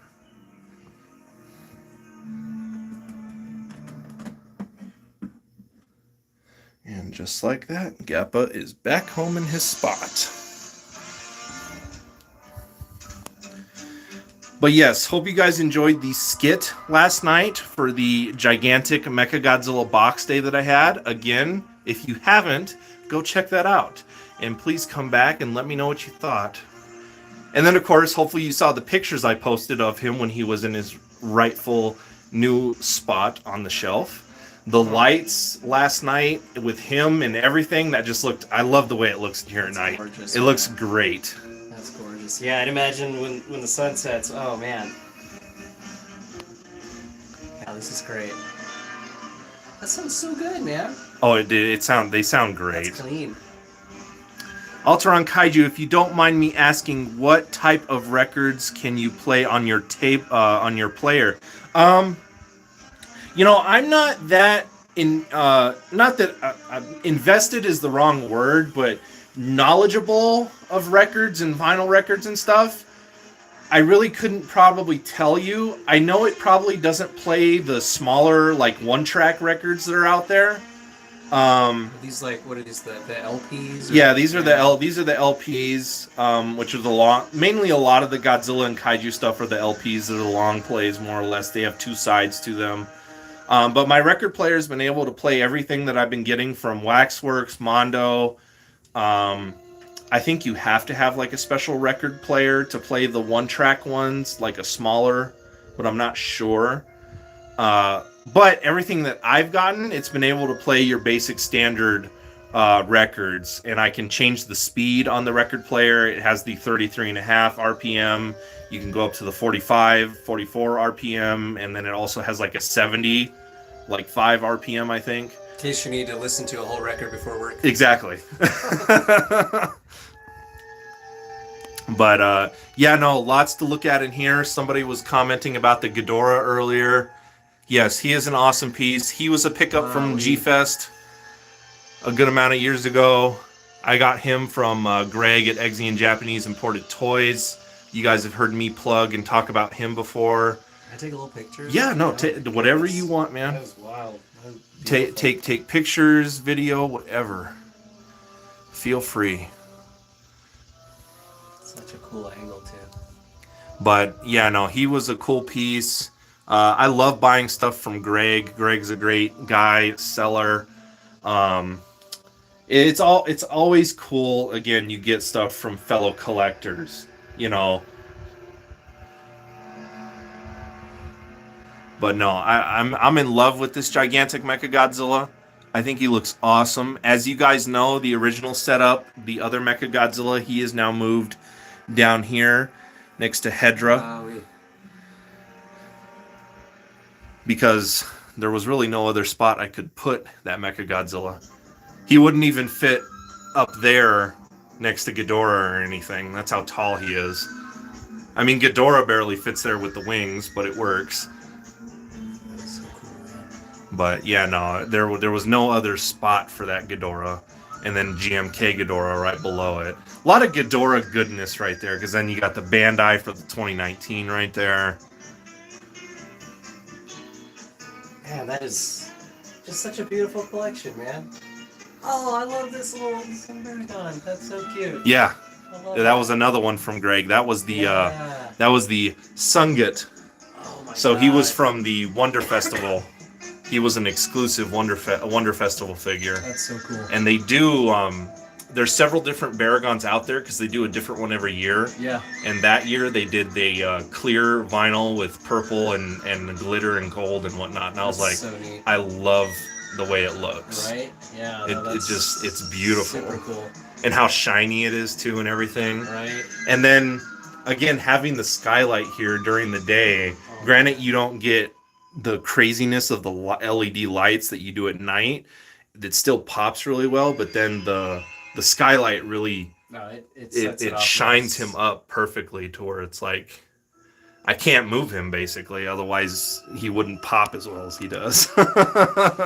Someone asked earlier about favorite villains, and I just remembered Space Godzilla. Space Godzilla, was always kind of like up there with the giant crystals. I was like, oh man, that's cool. Space Godzilla is a cool kaiju.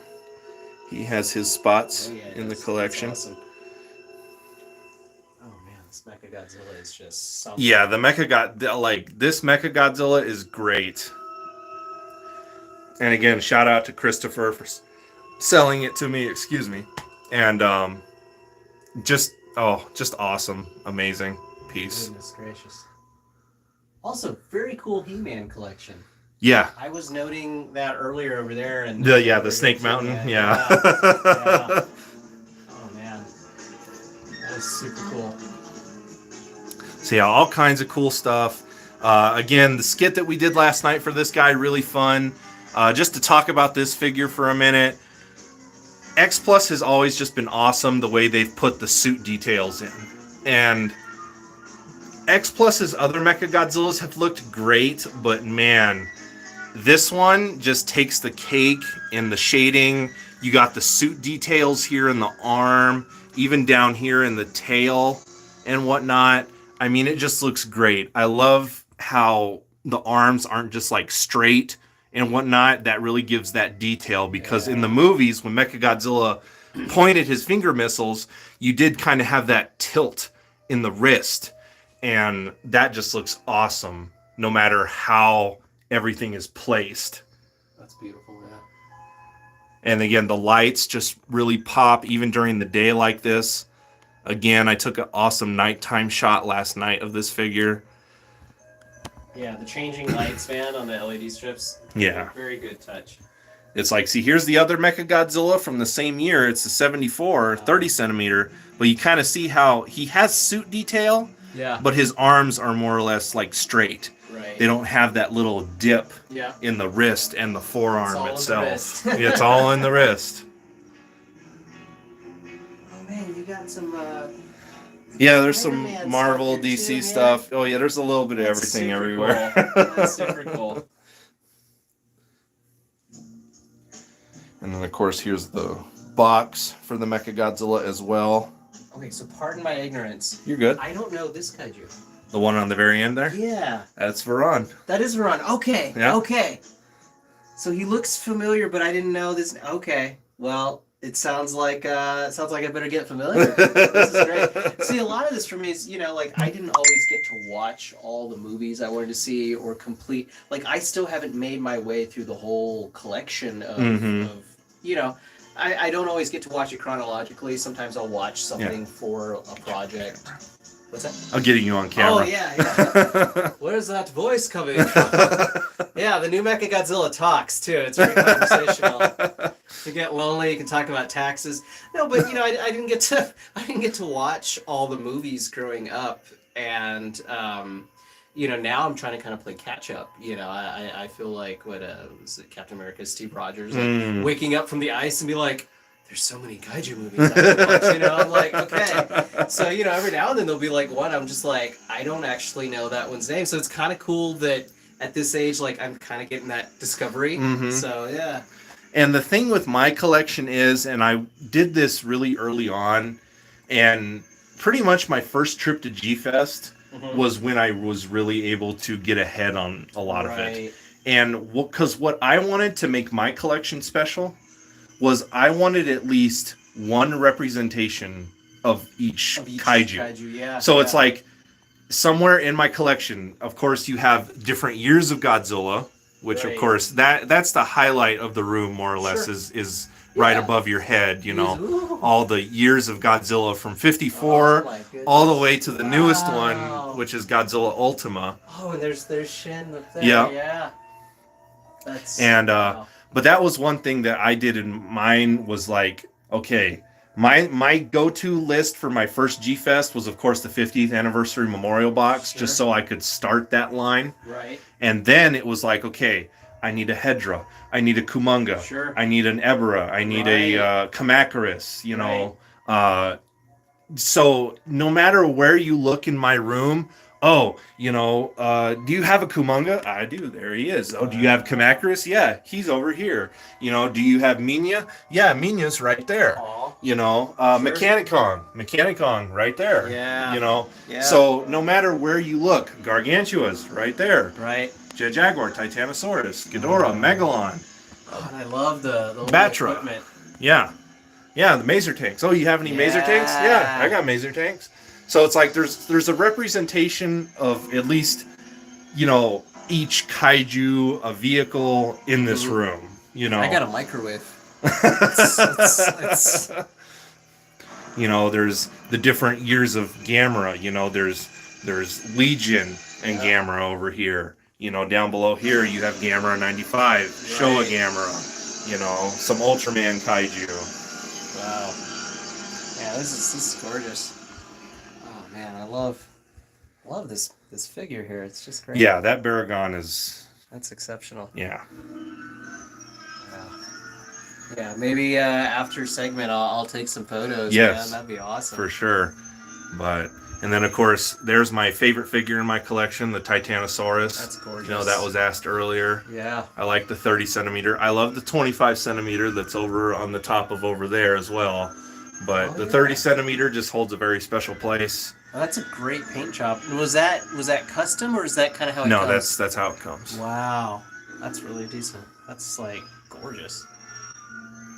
Yeah, because every now and then I'll you know, it's kind of a faux pas, but because a lot of what I do is reference material, you know, I got that little tiny Jet Jaguar, and, you know, I got it off of Amazon, and it was like, okay, it's like there the next day, I was like, good, I need to reference the head, you know, it's like, okay, yeah, I need to make it look less like an egghead, but when I looked at it, I was like, oh man, the colors are so pastel, so I actually took some acrylic wash and like carefully started like laying in some color, so I could be like, oh, that's how that curves in the light, that's what color that is, you know, because as an illustrator I have to make some things up, right? And you know, as a rule, like the less you make up, the more real it's gonna look. True. And then there's some things like, if you look at people like Bob Ross, like you can always tell what they looked at the most, because when that man would paint mountains, it looked photorealistic without him even having to try. And so my little thing is like metal or water.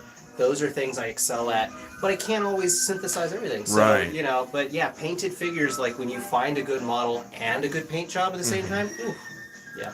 That's the thing with X Plus, is because the X Pluses are accurate to the suits. Like that was always X Plus's thing. Is like they're not just making the monster; they put in the suit details. Right. So it's like, you know, on the back of Titanosaurus, you kind of almost have where the flap would be, to where they would take it apart to where the actor would be able to get out of the suit. Yeah. You know, Mechagodzilla, you have all these. Those are all suit details. Yeah. You know. I love that. Yeah. So it could, you know, like, you could actually put this on a set and, like, it's that good. Varan actually is one, and if you put your flashlights on the phone, it might turn up better, but you can kind of see them.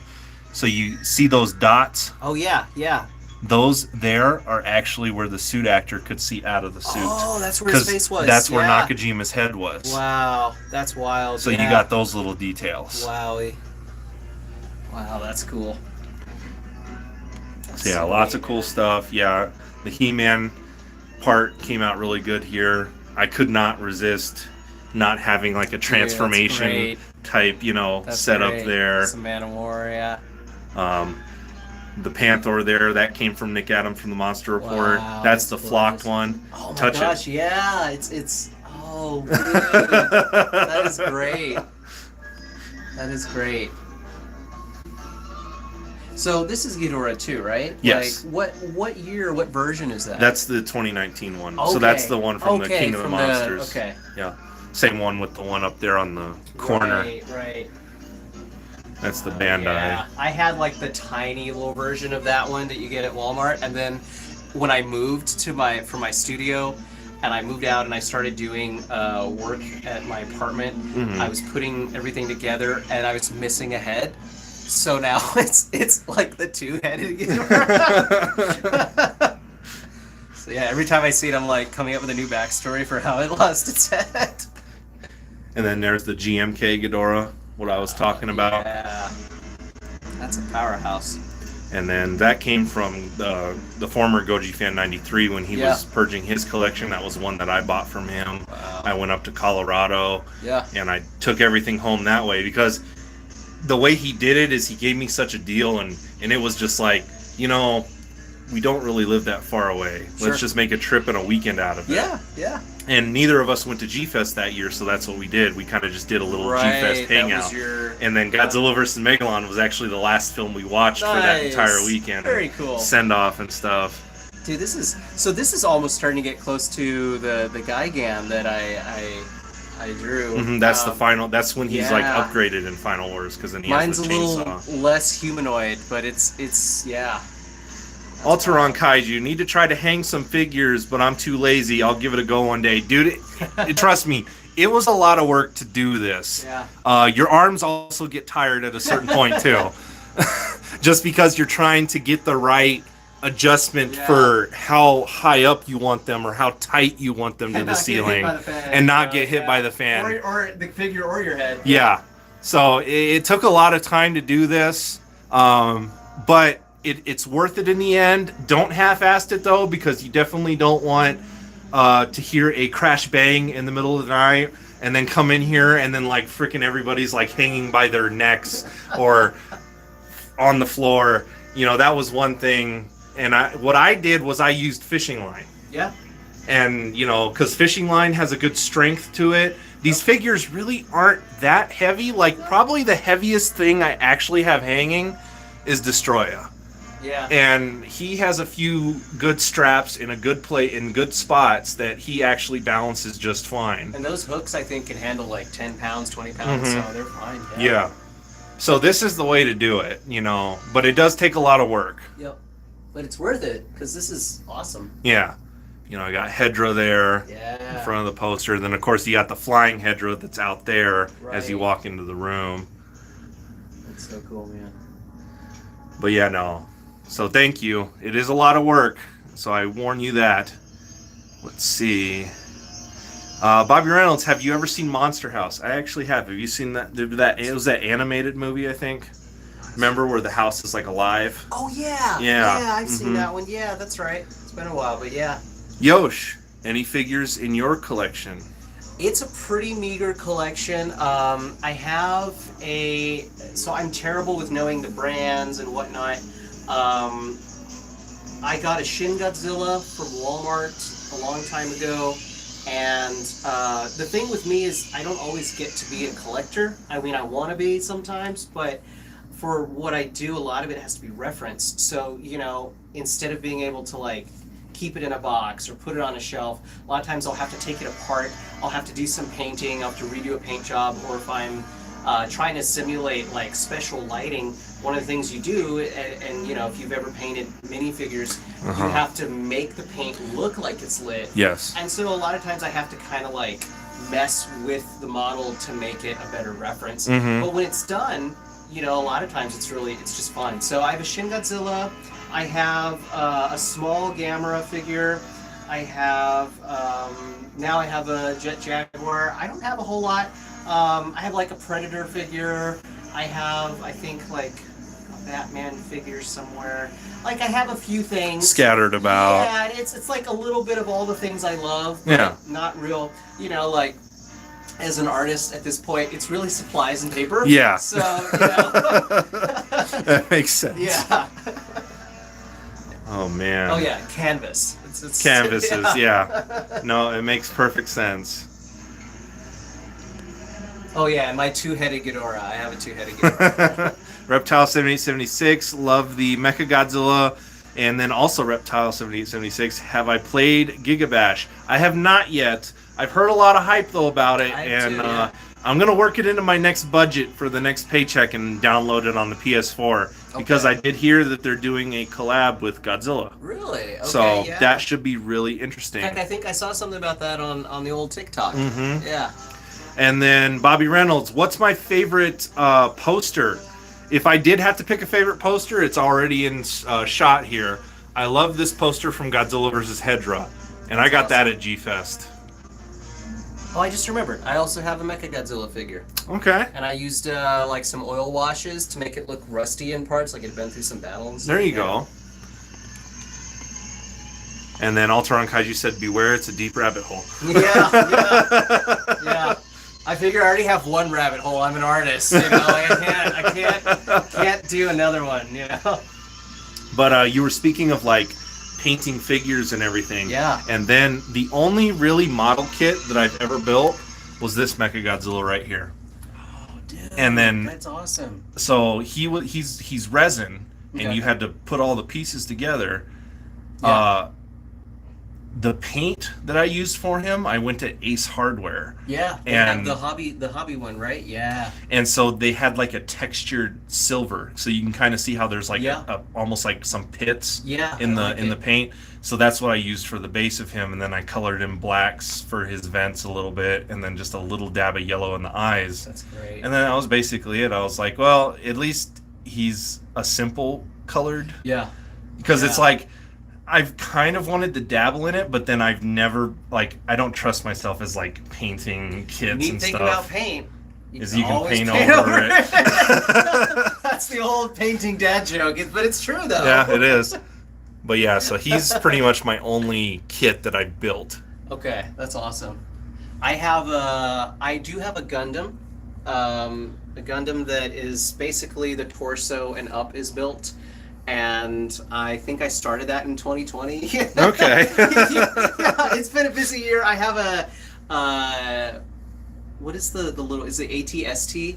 Yeah. I have one of those. I haven't opened the box yet. And I also have, what else do I have? I have Darth Vader's TIE Fighter that I've not opened up yet. So those are two. I'm going to do some Star Wars art at some point. Cool. So, yeah. Awesome. And then I just because the couch had too many layers on it, I was like, why not just throw down the blanket on the floor? I feel like it's kind of fitting, you know. And then there's the box for Mechagodzilla. Not sure if I'm going to keep it yet. I'm going to keep it for the review. I'm not sure if I really like it there. I feel like it's almost too tacky sitting there. But I would like cut off that part and just like have that somewhere. Because that's what I do with you've seen the box. You've seen some of the box covers and everything. Because this box here, now this box works here. Yeah. I like that box there. Yeah. It has a lot of color to it. Mm-hmm. You know, you got the artwork of Godzilla down there. Makes feel funny. Yeah. It's a nice little, and that's the box for that figure. Okay. Which is an original. That figure came out in '88. Okay. I was a mere 2. I wasn't born yet. I just turned 30. Muzzle top.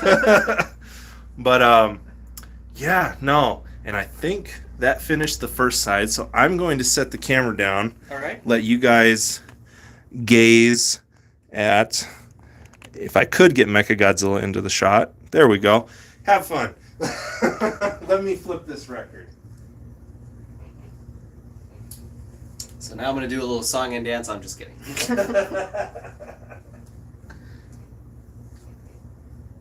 Like my slip mat?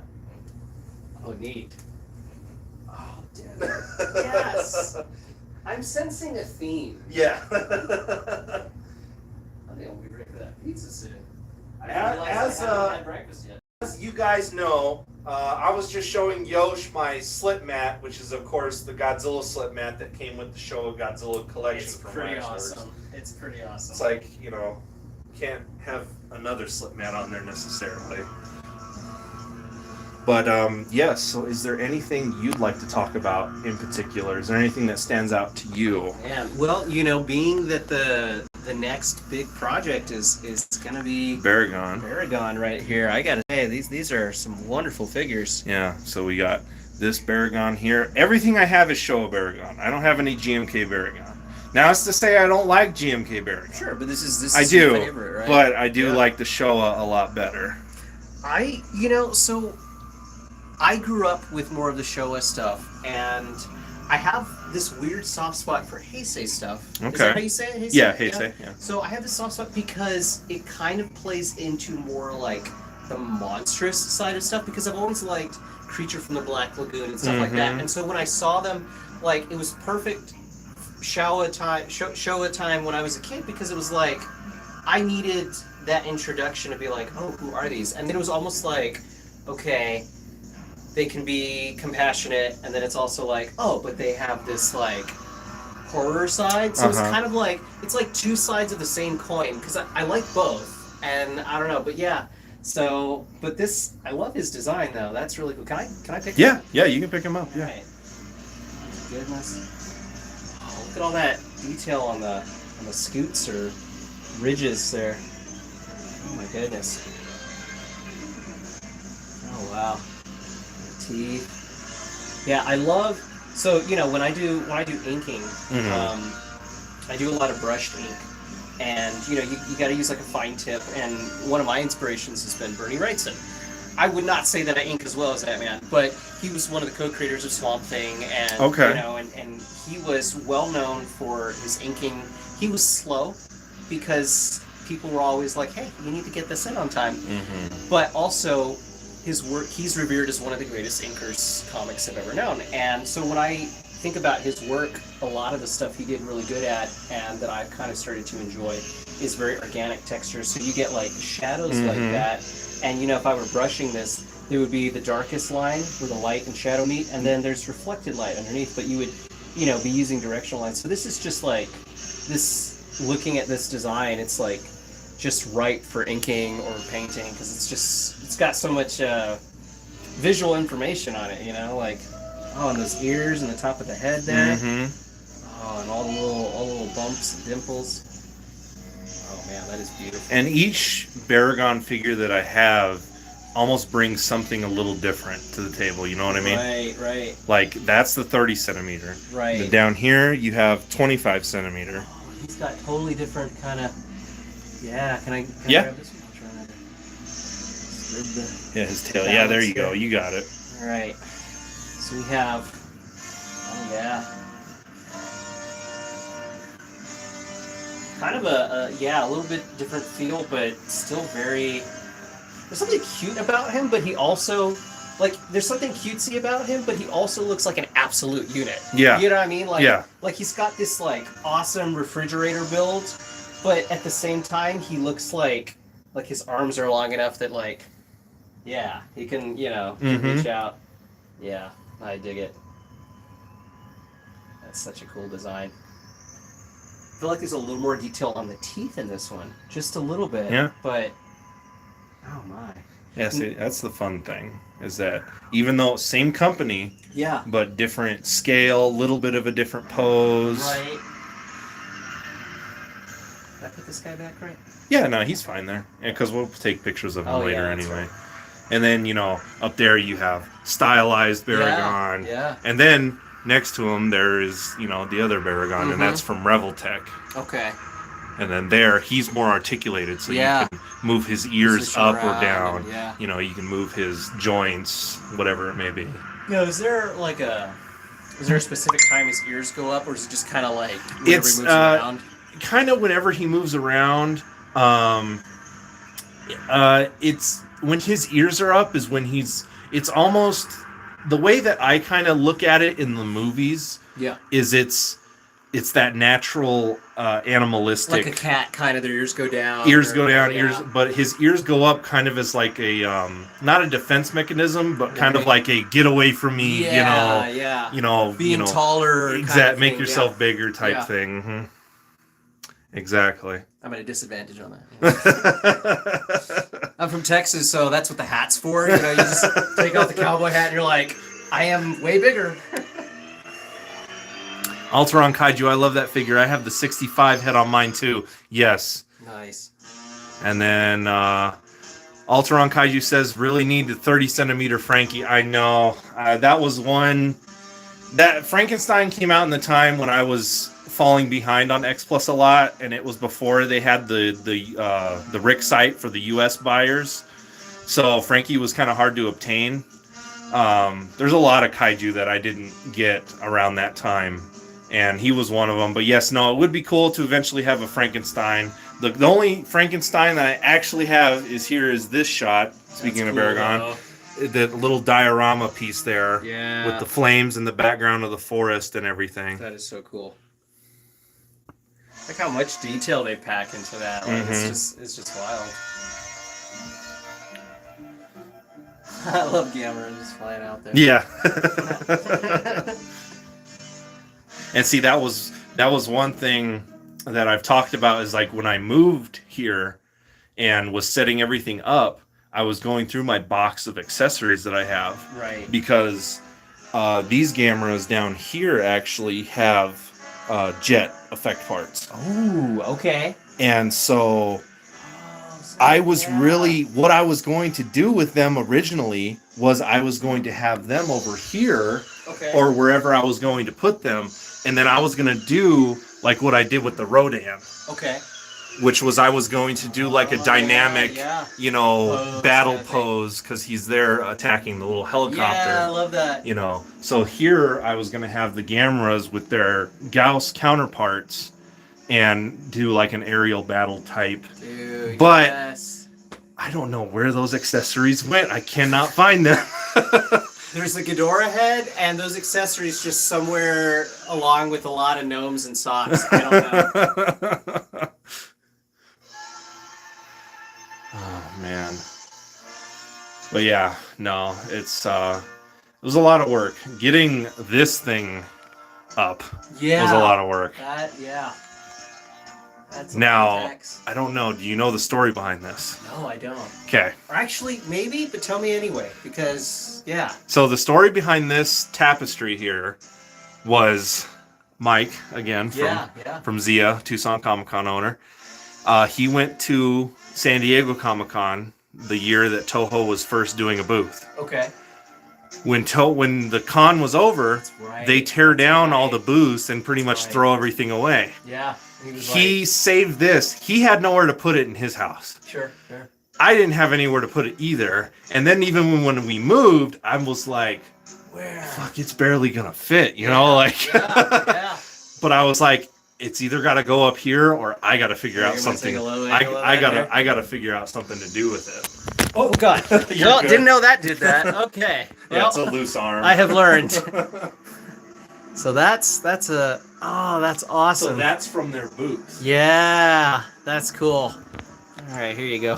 Sorry for the blooper. You're fine. You know what? I've done that before too. And then I was like, I forgot that that's on a joint. Yeah. But so that's where that came from. That's so cool. And so that's the story behind that, is that's actually from Toho's official booth. Mercy. And then same thing with that Toho board right there. That was another thing that Mike gave me from the event. That's cool. And then Mike had to continue topping it all off. He gave me his staff badge. Yeah, that's great. And then you actually have, trivia and stuff on the booth staff badge and everything from the Toho stuff. That's so cool, man. And then I just have that with all my G-Fest badges on the Godzilla lanyard and everything. Nakajima, the original Godzilla. His signature. Jet Jaguar, suit actor. Signature. It's not Jonah Jameson. Dang it. But there's Spider-Man right there. He's missing his opportunity. And then Titanosaurus again. Here's the box cover for that. You may see that there's signatures on that as well, and that's because that was from the year I went to G-Fest. Right. And those were the two main leads, the love interest, Katsura, and the scientist. I forget, I'm bad with names. That's okay, I am too. But I have a long name. If it wasn't that I had it memorized, I'd her signature's there in the gold. Okay. Kind of hard to see.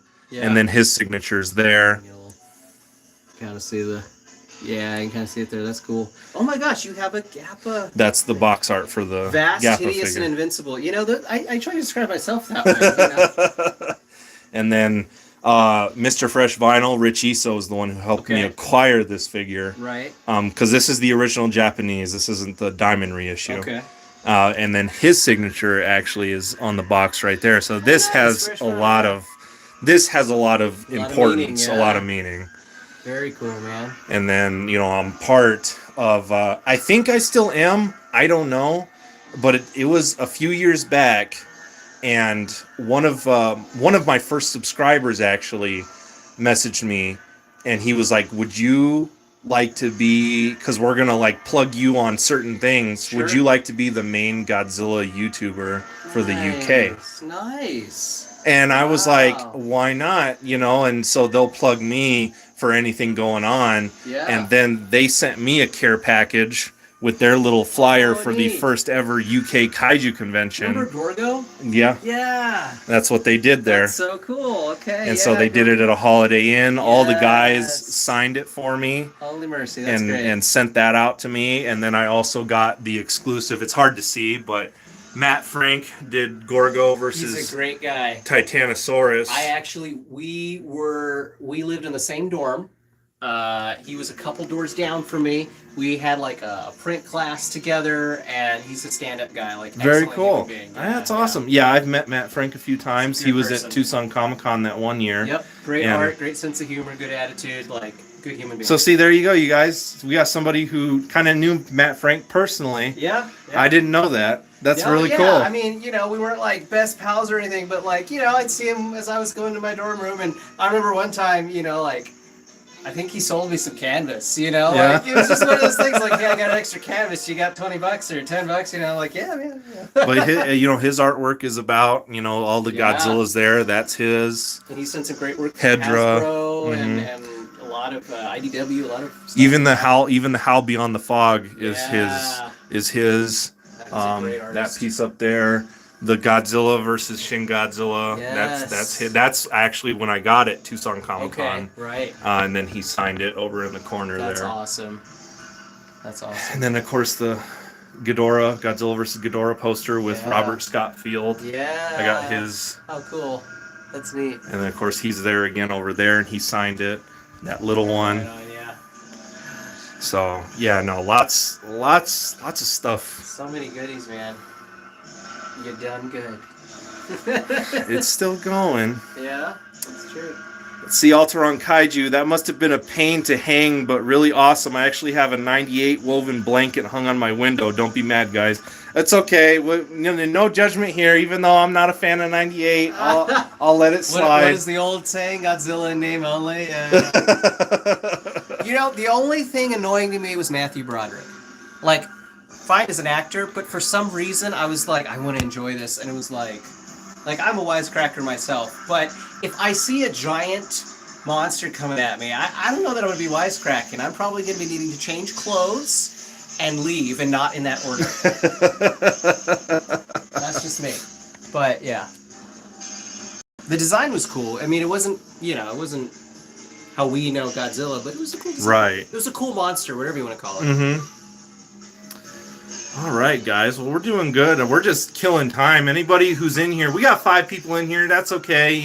We had some people leave because they had to go to work, but we still appreciate you guys being here with us live for Kaiju Chill O'Clock, episode 19. And we're still only on the first segment. We got 2 more segments to go after this. Yep. We'll be wrapping it up once the vinyl record's done, which we're kind of getting there. But we're just killing some time talking about figures, showcasing the gigantic Mechagodzilla, which came in last night. No problem. And again, if you guys didn't see that box day, the skit that I did, please go watch that. Appreciate the feedback. Appreciate any comments. Just engaging with you guys is just great. A lot of fun. Yep, here's the piece, Jet Jaguar, that Yosh did. that he's doing for Godzilla Fan Freaks, which he's actually going to redo Jet Jaguar in a different style. Yep. But this one is still really cool. And the way he did the fluorescent paint for the UV, you know, you can kind of see it there that it lights up. So I can only imagine what that looks like with a full-on dark room. Light, I mean, it's probably going to look similar to that. Yeah. But now we're doing good. So like always, you guys, any questions, anything, feel free. We are here. You want to ask Yosh something? And then Ultron Kaiju, excellent. Saw Matt Frank in a comic shop here in San Antonio. Got an Ultraman poster. I think that's his hometown. Yeah. Yeah, he's a great guy. Very cool stuff. But yes. So thank you guys for being here. And we're going to continue the next segments, though. We're going to be watching Frankenstein Conquers the World. So looking forward to that. And yeah. And then speaking of Yosh, he has his Gamera shirt on today. And I was even telling him, you know what? That Gamera, that pose, pretty much that figure is right there. Now, the only difference is that when it's time for me to go, I'm going to fold up my legs and I'm just going to like just exhaust out of them and just spit out, you know.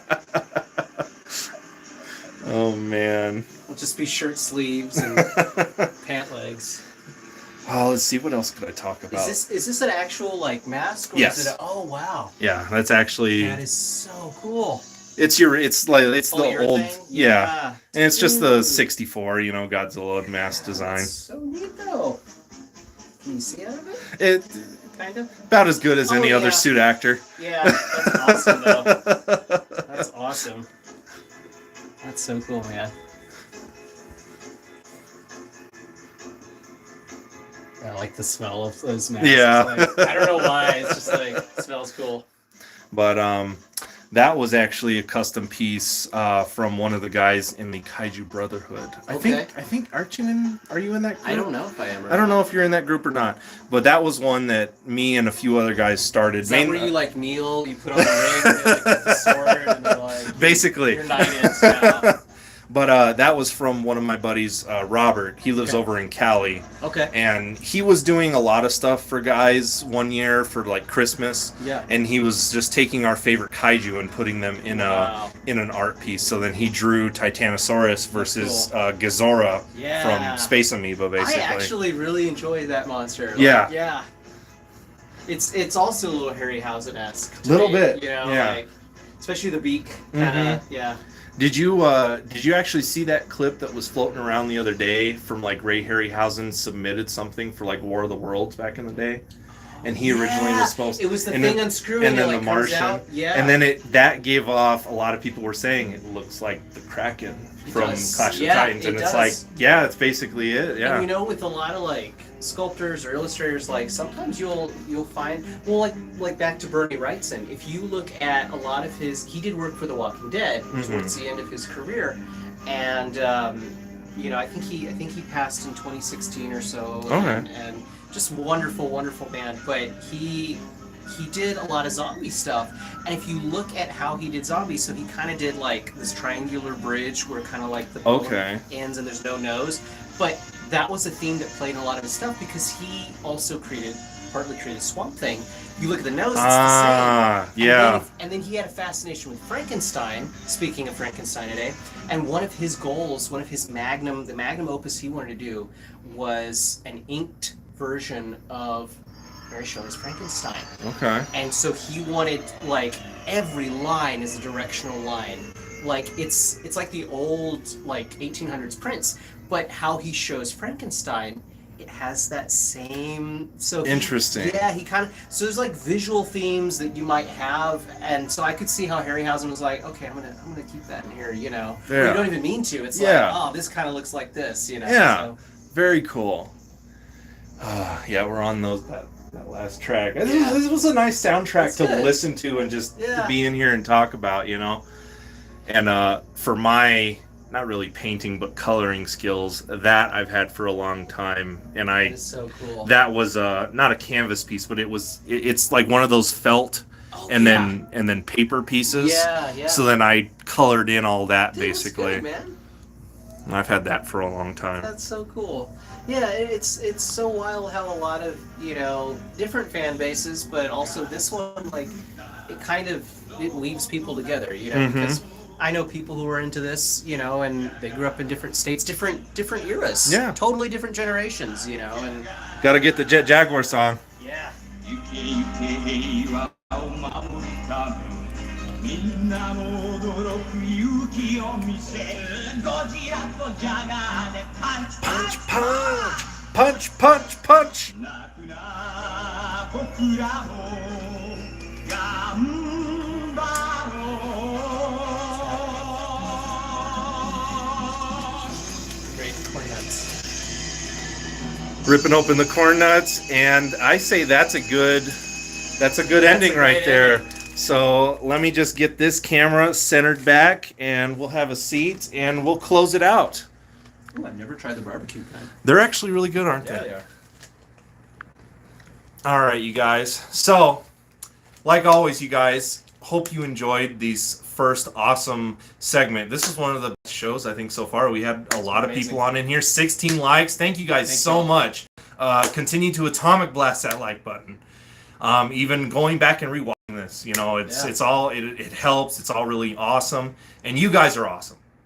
So thank you guys so much for being with us for the first segment of Kaiju Chill O'Clock, episode 19. We are Godzilla fan freaks. Like always, please comment, like, and subscribe here on the YouTube channel. Atomic blast that notification bell. Don't forget to like and follow Godzilla fan freaks over on Facebook, where we will be live next. And then don't forget to follow Godzilla Fan Freaks over on Instagram as well. And then don't forget to follow Leaf Claw Studios If you're so inclined. over on Instagram, as well as don't be afraid to send Yosh a friend request over on Facebook or a message if you want to commission something. That's Yosh Reyes and Yosh, and the last name is Reyez. It's easy. When I later on, when I get around, I will put a description. I'll link, I'll post some links down in the description later on when I'm done with everything today, and because that'll be easy enough for me to do and plug. So I will plug at least his Instagram, and if I can, his Facebook down there, and we'll go from there. So without further ado, you guys, thank you for being here with us for the first segment. Kaiju Chill O'Clock is not over, though. We are going to continue momentarily over on Facebook, so give us a few minutes. We're going to grab some lunch, use the restroom if we need to, and we will be on Facebook Live for the second segment of Kaiju Chill O'Clock. See you there. Let me make sure that we are good. Take it easy, guys. Ultron Kaiju, and thank you for being here. And guys, we are out. Hope to see you on the next segment, and if not, we'll see you next week. All right.